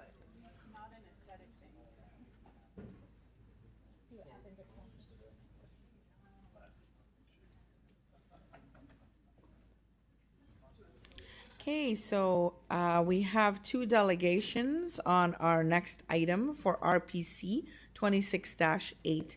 I would like to call upon, let's see, Robert Moran. Okay, if you can make your way down to the front. And if you could please introduce yourself for the record and the organization you are representing, if any, what city or town you reside in. You will have 5 minutes to address the commission, after which you will have the opportunity to respond to any questions that members of commission may have for you. Please go ahead. Hello, my name's Robert Moran. I live in Regina. I'm just representing basically myself as a homeowner affected by the development. Just to have tough, I'm super nervous and way out of my comfort zone here. So That's okay. I'll just give you an idea from my perspective. We live on the corner of Rink at the corner of Courtney. So right at the corner. So this new development is basically out our front door and is what we're going to see from our front window, which is somewhat unique to most of the properties that are along Rink, which are backyard facing, have a fence, they have a barrier there. We're not. We're going to be subject to whatever development is there. So my positioning is that we're opposed to actual commercial building, basically kitty corner to us, across the corner from us. For aesthetics of being one, just the fact that I don't want to wake up in the morning and I'm looking at, who knows, the back of a building, some pot shop or a gas station. Those things, I don't think anybody would be liking that situation pushed upon them. One of the other concerns, of course, is because of the winds being prevailing north-northwest for the most part down that area for 250 days of the year. If there is certainly development there that produces smells like gas station or Kentucky Fried Chicken, McDonald's, or something like that, it's gonna be coming at us all the time. We're already suffering enough with the current development. Our house rattles pretty much 8 a.m. to 5 p.m. every weekday because of the development at the moment. So with being opposed to that, was thinking that isn't it possible to move that commercial development more in towards the neighborhood? Now, referred to as a neighborhood hub, but also I've seen references as a market of Coopertown as well. So I was thinking, why couldn't it be moved over one section so it's bordering Silverleaf and Tade as opposed to Courtney and Tade, bringing it closer inside the neighborhood as a neighborhood hub. Last night, I was kind of looking at some other stuff online, and I ended up coming across the Regina's official community plan. And there's a couple of policies in there that kind of, I thought, support my desire to have this commercial portion move more inland. One of them, I got to put my glasses on.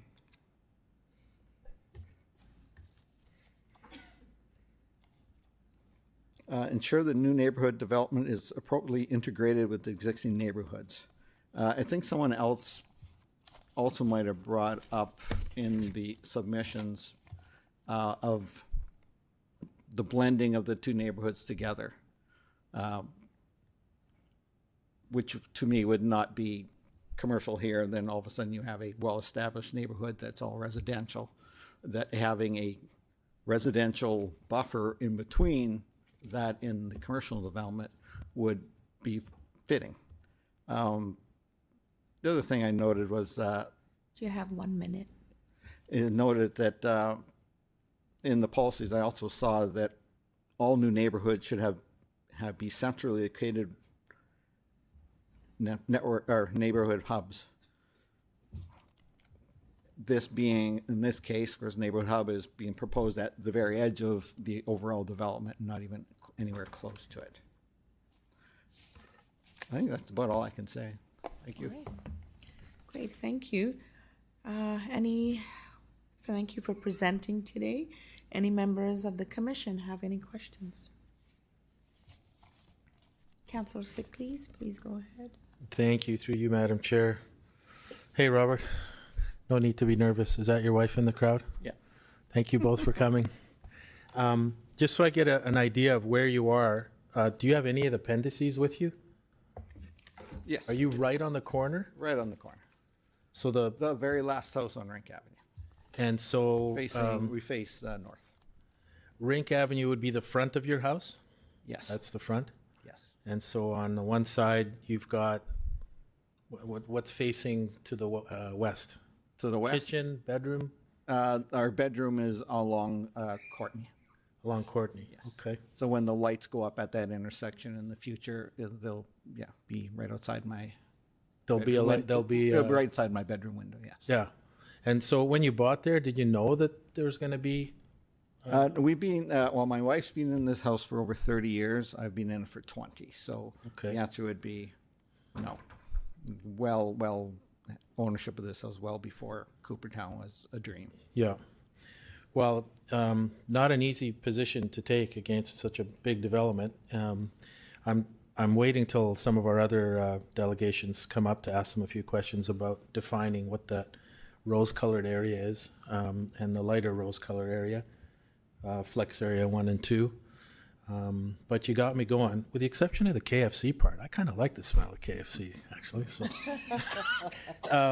big surprise, right? So you've been there for a long time. Have you talked to any of your neighbors, and how do they feel? We've talked to a couple of them. The neighbors to both neighbors to our right haven't been there that long, only a few years. Yeah. I have not talked to the neighbor across the street who has been a long-term resident there. Now, obviously, there's only 2 submissions, so nobody else seems to be worried. And I don't know what past responses have been to other amendments. Well, you're here, and that's what matters right now. So, if you had a magic wand, I'm not suggesting we could give you one, but if you had one, what would you do to those 2 rose-colored areas across from you on Rink Avenue in the new development? I would make them low-rise. So that would low-rise RL's zoning, basically taking the in their proposal is commercial for that area between their proposed TAD and Courtney. Yeah. So taking the commercial over to Silverleaf and TAD, and taking that development, which is the low-rise housing, and move that along Courtney. Okay. Basically surrounding the network hub with residential. It appears to me that these are low mixed-use commercial. I don't know how tall they can be. I mean, we'll find out shortly. Have you had any other discussions outside of this room with anyone in this area? We have never been approached by the city or the developer at any point in time at a personal level. Okay. Only through open house, like back in 2000, whenever that was, 18. And I think there was a couple other amendments to what is currently being built, which is the first phase of the development. Which there was an open house, now. You said? Well, many years ago, 10 years ago. Oh. At the very start, there was an open house on Coopertown. I see. Okay. I have no further questions, but again, thank you for coming. Don't be nervous. We're all residents too. Thank you. Thank you. I'll get you to make your way back to the gallery, please. Thanks for presenting today. Okay, our next delegate is Diana Hrolick. And I apologize if I botched your name again. Anyways, so So please introduce yourself. For the record, the organization you represent, if any, the city or town you reside in. You will have 5 minutes to address the commission, after which you will have the opportunity to respond to any questions we may have. All right, please go ahead. Thank you, Madam Chairman. I'm Diana Howerluck. I'm the General Manager of Land with Dream Developments here in Regina. I live here in Regina as well. On behalf of Dream, we respectfully submit this letter in support of administration's recommendation to approve the revised concept plan for Coopertown as outlined in the administration's report. The proposed amendments are strategically important to enhance the functionality, connectivity, and long-term adaptability of the Coopertown neighborhood. They respond to evolving market conditions and incorporate a new joint-use school site within the area, ensuring that neighborhood continues to develop as a complete, vibrant, and sustainable community within the area bounded by the Pipeline, Courtney Street, 9th Avenue North, and Fairways West Road. The key refinements include reorientation of the commercial area, and this is so that the neighborhood commercial hub is repositioned along Courtney Street, which improves the visibility and enhance access via Rink Avenue and Dalglish Drive, and it will improve the internal circulation and connectivity for both residents and visitors of the area. It'll improve the road network design. So the revised network that we have created provides more efficient and connected street networks that support pedestrian movements, active transportation, and multimodal travel while meeting the city's standards and avoiding unnecessary infrastructure. And as I indicated previously, the plan incorporates a new 2.6 hectare site to accommodate a future joint-use elementary school that has been identified in collaboration with the Ministry of Education and school boards. So this responds to the growing enrollment pressures in Northwest Regina and strengthens the neighborhood's role as a complete community. The revised concept plan aligns with the policies of the city's official community plan, including the goals related to complete communities, housing diversity, and achieving density targets. It also introduces flexibility that allows the neighborhood to respond to changing housing needs over time while maintaining a cohesive planning framework. We acknowledge the feedback received from nearby residents and offer the following responses. Traffic noise and attenuation. Analysis was done previously with the first concept plan, and 9th Avenue North and Courtney Street did not meet the thresholds for the attenuation measures, but we do remain committed to work with the city and to monitor the conditions as development progresses, because council does have a new policy regarding that in place. Density and land use along Courtney Street. So Courtney Street is planned arterial road intended to accommodate high volumes of traffic and future transit. So consistent with the city planning principles, arterial corridors are appropriate locations for higher density residential and commercial, and the revised plan concentrates commercial activity within a defined neighborhood hub and incorporates buffering to ensure compatibility with adjacent areas. We do value the ongoing collaboration with the City of Regina and remain committed to delivering high-quality, complete communities, and approval of these amendments will support the timely and coordinated development of Coopertown as a well-connected, inclusive, and market-responsive neighborhood. Accordingly, we respectfully request that the Regina Planning Commission recommend approval of administration's recommendation to council, and I'd be happy to answer any questions that the commission has.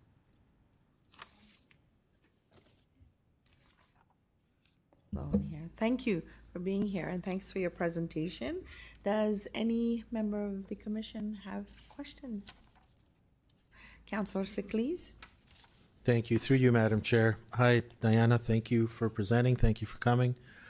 I just wanted to ask a couple questions that maybe Robert would have liked to ask of you, or maybe he did that already up in the crowd, but is there an interchange, a lit interchange going in at Rink and Courtney?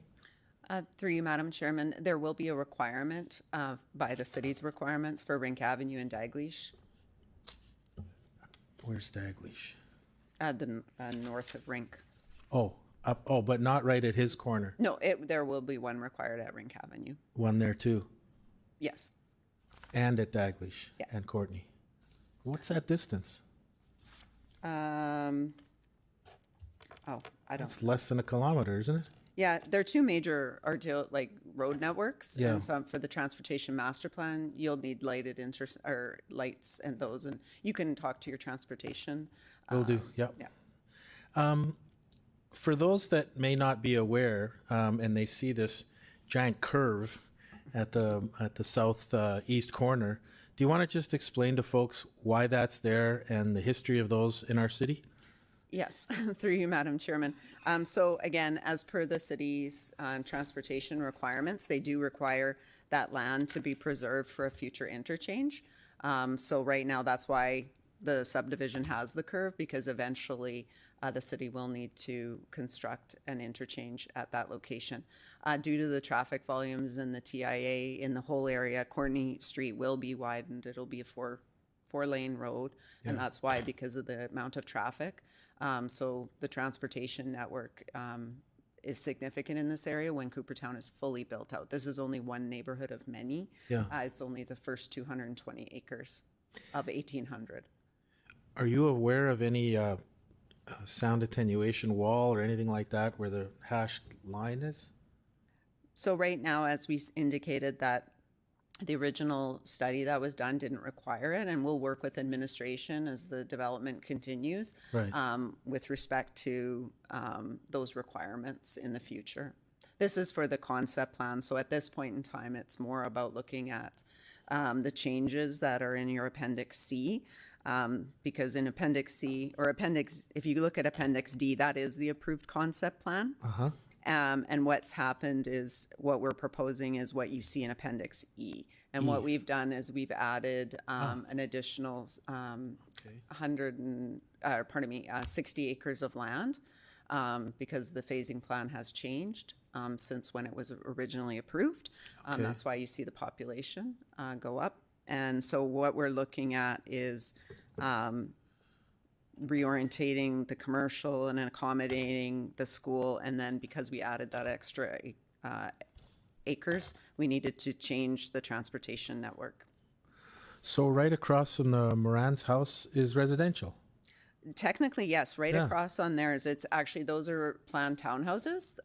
So right now, our builders are looking at building townhouses. So their backyard, there will be a light at that intersection. However, right out their back, or I guess it's their side. Yeah. It's their side. It'll be townhouses. So kitty corner from them is the residential. And I'd just like to point out, in the original concept plan that was approved, at that corner of Rink and Courtney, you can see in Appendix D, the area was flex commercial, and that, like, it allowed for residential or commercial, and it was always planned for commercial. So okay. nothing is really changing other than we're going north to Daglish, and that is a number of reasons. One, it's to provide better connectivity, having Daglish with commercial. There'll be residential to the north, but it provides that connectivity. But also, with the school being brought into the picture, the schools don't like commercial super close to school sites. Like, they like distance in between them, and I think the administration can speak more to that because of their conversations.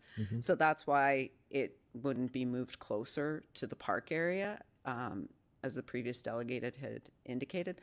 Plus, from a traffic connectivity, those sorts of things, we want to keep it along a major roadway. Well, that sounds like a lot more positive than what I had originally thought, of looking at the wrong appendix. So that's good. And they're going to be, what, max 4 stories? The townhouses? Or No, they're townhouses. They're like two-story. They're like what you would see in any neighborhood, like in Eastbrook right now. It's and a 4 townhouse, lanes in maybe between. 3 at, pardon me? And 4 lanes in between, but from one side of the street to the other, plus setbacks. And then there's buffers, and then we'll have landscaping along the commercial area on Courtney Street. Like, there'll be a 9-meter buffer with full landscaping, trees, bushes, and then with the commercial area, we do have in our neighborhoods, just because you were talking about architectural controls, as a developer in our neighborhood, we do have architectural controls in our neighborhood for our residential. And then our commercial area, which is another part of DREAM, they'll be developing the commercial, and we have high standards for our commercial areas as well. And can you just tell me what the definition is of neighborhood hub area? So the neighborhood hub, what you'll see in our neighborhood hub is you'll see a grocery store. You'll see, we're hoping for a pharmacy. Yep. You'll see a few restaurants. KFC? I'm not sure if KFC will come in, but you'll see a few of, the different things for restaurants, a gas station, that's common and typical. It's to serve the local community. To the north on Rochdale, that will be more of the urban commercial hub where you'll see more commercial. This is more to serve the local area within this neighborhood and adjacent. Okay. Well, I can see what Robert was talking about because of the northwest winds. He was worried that that would bring some of the smells from there. Although, we have gas stations in many residential areas. In fact, places where we would never build a gas station in today, and it doesn't seem to be that bad. So, have you had any sort of meetings with the public that live on the other side of Courtenay, or do you plan on having any, and information sessions of any kind? Or how do you communicate what you're building out there? Yeah, through you, Madam Chairman. So back, as the delegate had said, when the concept plan was originally done, there was open houses. I wasn't part of those, but there was open houses for the concept plan and those sorts of things. So there was a lot of public consultation. In this case, at this point, we're just making these changes, and there wasn't an open house. We're always open. This was the first time I had a chance to speak with the delegates, and I said I'm always open to having conversations, always open to being good neighbors and having those conversations. Okay, great. Thanks, Diana. No further questions. Thank you, Madam Chair. Hey, thank you. Commissioner Aston, you're up. Thank you. Through the chair, my first question, Diana, is the noise attenuation, is that traffic study done now or projected in the future for whether the wall is required or not? Through you, Madam Chairman. So the original one was done with the projections, and then at this point in time, as we said, with the new, and it's in the administration's reports, we'll continue to monitor that, and we'll look at future subdivisions and future developments. This is just the concept plan at this point in time.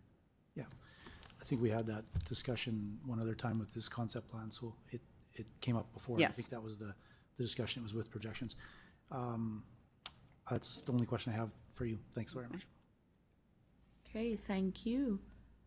I do not see any more questions. I would like you to please return to the gallery. Oh, hang on. Yes, Commissioner Markenstein, please go ahead. Hi. Hi. Through the chair, at the northeast corner, there's a projection that goes inwards, and then there's another lot on the other side of the road. Just wondering what those are, and why there's a jet that goes inside. Yeah, through you, Madam Chairman. That's actually land in the north on our side on the west side. That's actually owned by the city, and it has to do with a drainage channel, I believe. They can confirm that, but that's my understanding. Okay, so the commercial couldn't be moved upwards there? It wouldn't go past Daglish, no. It's bounded by Daglish and Rink. It's that whole pink area that you see is the 12 acres, and the way it's split is right now is 8 acres would be commercial, and then 4 acres will be residential. Okay. Thank you. That's it. Any more questions? No? All right, thanks, Diana. Thank you. Okay, so we will now consider, I don't see anyone, so we're gonna move on. We'll now consider item RPC 26-8, concept plan and zoning bylaw amendment for 500 North Courtenay Street. So I will ask City Planner Zoe Drimmy to please introduce the report. Oh. Well, no, that's after, so yeah, hang on. No, go ahead, please. No, it's all right. Thank you, Madam Chair and members of Planning Commission. This item addresses an application to amend the Coopertown Concept Plan and rezone part of the subject property located at 500 North Courtenay to various zones. City Council's approval is required on all concept plan and zoning bylaw amendments. The proposed amendments represent an expanded concept plan boundary and reconfiguration of land intended for residential, commercial, and open space. Administration has also worked extensively with the Ministry of Education and school boards to accommodate a site for a future potential elementary school. If approved, the concept plan area would result in an increase of upwards of 700 units and 2,000 people.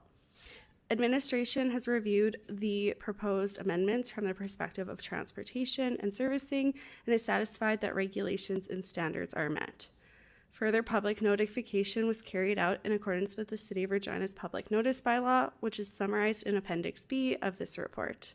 Considering these factors and the benefits of furthering the development of Coopertown neighborhood, we are recommending approval of these applications. Thank you. Administration is available for any questions. Thank you. So now, Commissioner Casier, would you like to move the recommendation? I'd love to, with apologies. No, it's all good. All good. Well, hey, you know, processes, hey? Okay, so would you like to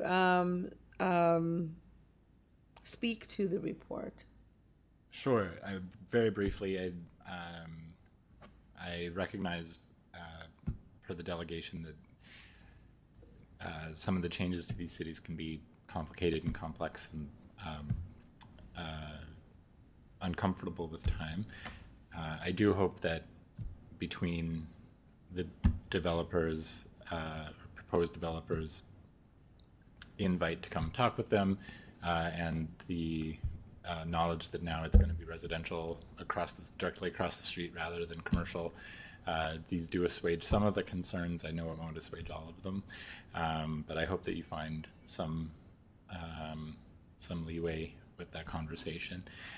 Generally speaking, I think that the changes that come recommended with the city make sense to me, and I appreciate the effort that administration has put in. Thank you. Okay, thank you. So, floor is now open for discussion, questions to administration. I have Councilor Rasovich. Please go ahead. Through the chair, just wondering about Courtney Street. Is there plans to expand it? There are plans. How's that? I guess how's that going to happen? I guess is there land set aside already for that, or?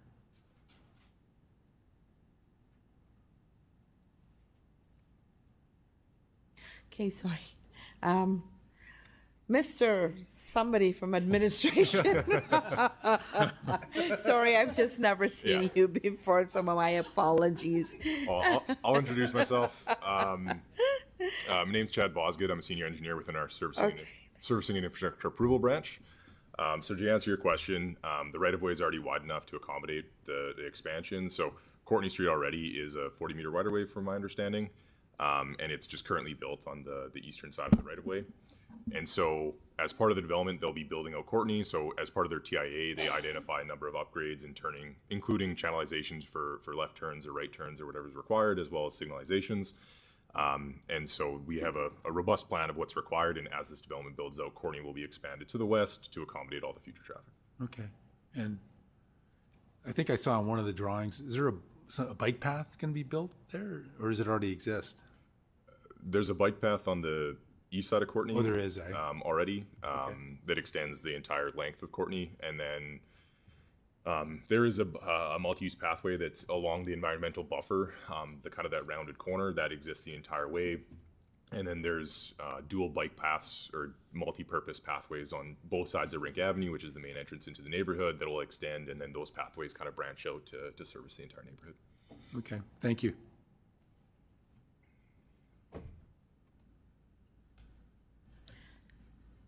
Okay, so Commissioner Aston? So that's some questions. Thank you. In the report, it says that the Northwest, I forget the rest acronym, and NWRSL is not approved or built yet. And so there is the developer's contingency of having on-site storage and then pumping and hauling sewage.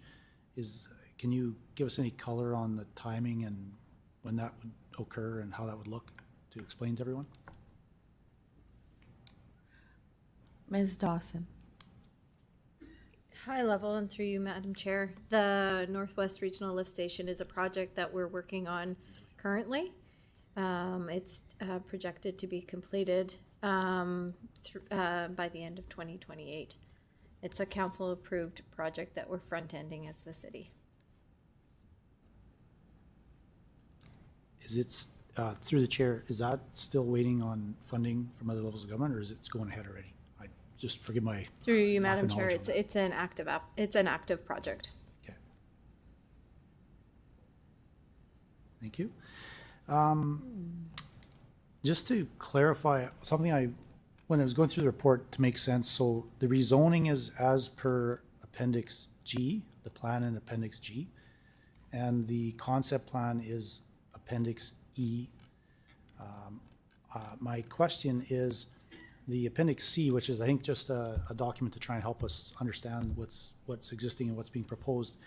In the middle drawing, there's it says Appendix E in the report, but that actually doesn't match what Appendix E is. It's a slightly different drawing. There's some brown areas shaded on the right-hand side of the drawing that don't appear in Appendix E, so it's slightly different. I think it's just an honest mistake, but maybe that could be cleaned up for maybe the final approvals, just so everyone's on the same page. I think what's intended is the drawing in Appendix E. That's how I'm interpreting it. I guess just take administration's comment on that. Yeah, through you, the chair, the approval is seeking Appendix E. Appendix C is showing the changes generally on how concept plans will be moving forward. Okay.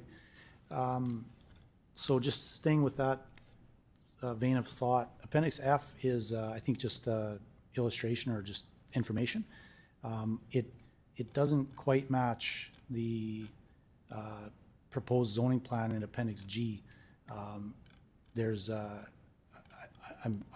just hope it doesn't cause any concern, but there's neighborhood hub and there's also flex area 1, which then have like what's being approved today is really the zoning that's beneath that, and so it's maybe worth clarifying that point as well to everyone. Through the chair. Sorry. Through you, Madam Chair, I'm just going to look to my colleagues, but Appendix F that you referenced is a demonstration of what will be in the background of the concept plan. It's not going to be approved through any bylaw. And Appendix G will be the zoning. But Mr. Mario, do you have any clarification that you can provide on that? Yeah, sure. Maybe just going back to your previous question, Appendix F is intended to be a non-binding sort of demonstration plan of the underlying intent behind the concept plan. So that's provided just for Planning Commission and City Council's reference as a representation of ultimately what could be approved, but the actual implementing decision is the zoning plan, and the zoning plan is not necessarily inconsistent with the concept plan. The concept plan, which we are approving, is on page Appendix E. So apologies with all the appendices, but ultimately we need to make sure that the zoning plan is consistent with Appendix E, and that's what we're demonstrating. Okay, thank you. On Appendix G, the two zones that are adjacent to Courtney, one in blue, which is residential high-rise, I believe, and the one in brown, which is mixed high-rise. By my quick review, both zones have a maximum height of about 20 meters. Can administration confirm whether that's correct or not, through the chair? Through the chair, ultimately 20 meters, beyond 15 meters at this point is discretionary. Okay, so both zones, okay. Okay. I think that's all the questions I had. Thank you very much. Okay, I don't see any more lights unless you want to like ring in right now. Sorry, George, come on. Okay, so Councillor Sickleys, please go ahead. Thank you, through you, Madam Chair, and apologies to everybody. I want to get you home too. The Flex School site, can we talk about that? Yeah. You know, is there any residential fallback there? Like, how do we safeguard municipal costs if there's going to be funding delays that persist from the province on this? What are your thoughts around that? What's our plan? Through you. Hey, Ms. Dawson. Yeah, through you, Madam Chair. Thank you for the question. We've been working through this and other areas for potential school sites with the school boards and the ministries. And ultimately, what we're demonstrating here is that the land would be, or the potential school site would be located here. We want to make sure that we have it located within the context of the neighborhood that's appropriate and reviewed, and then zoned appropriately as well. Through the subdivision and further development out, we want to make sure that we can secure the land. And we've been working with the developers in terms of how that would be secured. And we collect what's called municipal reserve when land is subdivided, and we'll be collecting that as municipal reserve. So if there isn't funding for the capital build of the school, we'll be working through what that looks like and what that may ultimately be in the future should there not be a school site located there. But just given the amount of population projected there and at full build out, there will be a need for a neighborhood school. Are you liaising with the province on design? And if so, are you demanding that they have a drop-off lane, a dedicated drop-off lane, like most common sense, level-headed cities are doing elsewhere? Through you, Madam Chair, this particular site has not got to a design stage. Okay, when it does, can we get a commitment that that'll be part of the discussion from our end? I will share, Madam Chair, that it is always part of the discussion. Whether that is what ultimately gets built through that discussion has, there's costs associated with that, and sites land needed for like playgrounds and stuff. So it's always a opportunity to discuss, but it's not a guarantee. You're a better politician than I am. I think we should engage the minister and the minister's team, and maybe even have a roundtable discussion about that, because that is a change that is desperately needed. Every community that I know has nothing but problems, and you just mentioned them earlier on how at 4:30 every day get ready for hell around a school, and it doesn't need to be that way. There's other places that have this already figured out, and I think we should do the same. And most schools have plenty of land in front of them to have a dedicated drop-off lane. Anyway, I think that's a bit off topic, so I'll just leave it at that. Thank you. I have Commissioner Hill. Please go ahead. Yeah, this is, I think, a relatively minor point, but just to help me understand. In item 3 in the proposal, there's a new bullet also to include in the OCP. Within new neighborhoods, collector streets should prioritize medium density residential, high density residential, or mixed use land uses, and should be designated to avoid single lot vehicular access. How would you like to help me understand what's allowed now, how this changes, and why this is beneficial?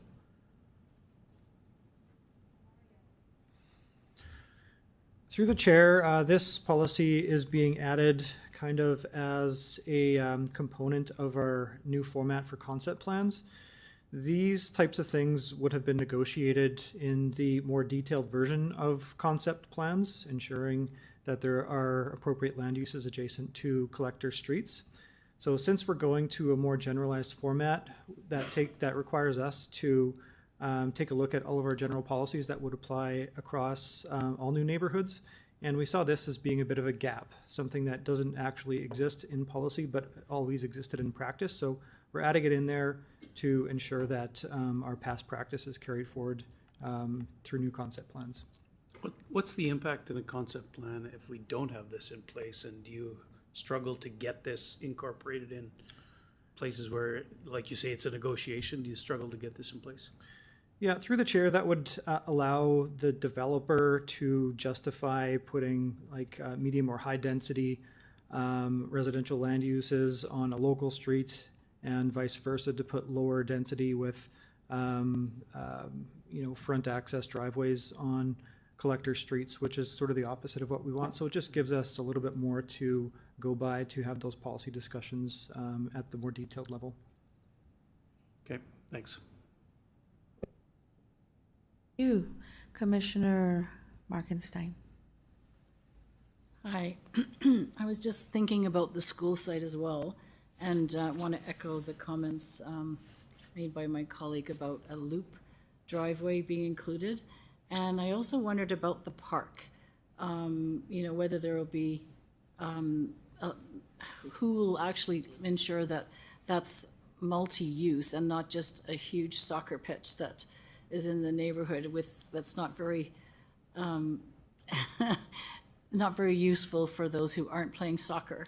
And I also wondered if there could be a link from the park to the neighborhood hub, because if you're thinking of a community where people are walking or cycling, maybe they would have like a restaurant and then some outdoor seating areas where you could actually enjoy picnics or other activities like that. Just thinking about that in the future. Ms. Dawson. Thank you. Through the chair. I'm going to see if my colleagues want this one. Ms. Burton?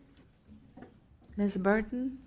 Thank you, and through the chair. So the minimum requirements in the park are athletic field, an accessible playground, accessible walking paths, and an accessible picnic site. But there are other amenities included in the design for the main Gateway Park. So those are the minimums.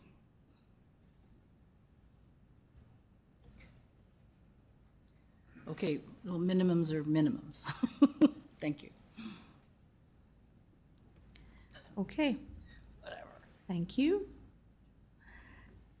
Okay, I do not see any more questions.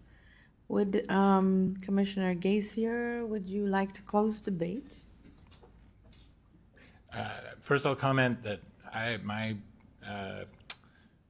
the hairs on the back of my head always go up when we talk about specific brands of stores. That set aside, maybe I'm the worst politician at the table, so it's fine. Other than that, no, I think this was a productive conversation, and I'm happy to close debate. Thank you. Okay, thank you.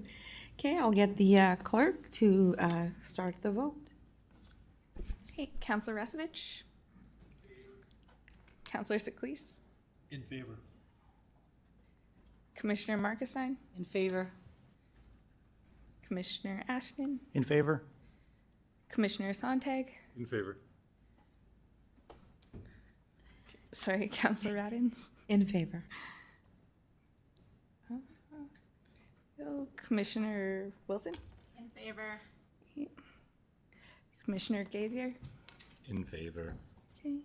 Commissioner Hill. In favor. And Commissioner Morgan. In favor. Okay. Passes unanimously. Thank you. So before we adjourn, I'm just going to ask for commission, just for like your attention after we adjourn for about 1 or 2 minutes. So with that, motion to adjourn, Councillor Siklis. All right.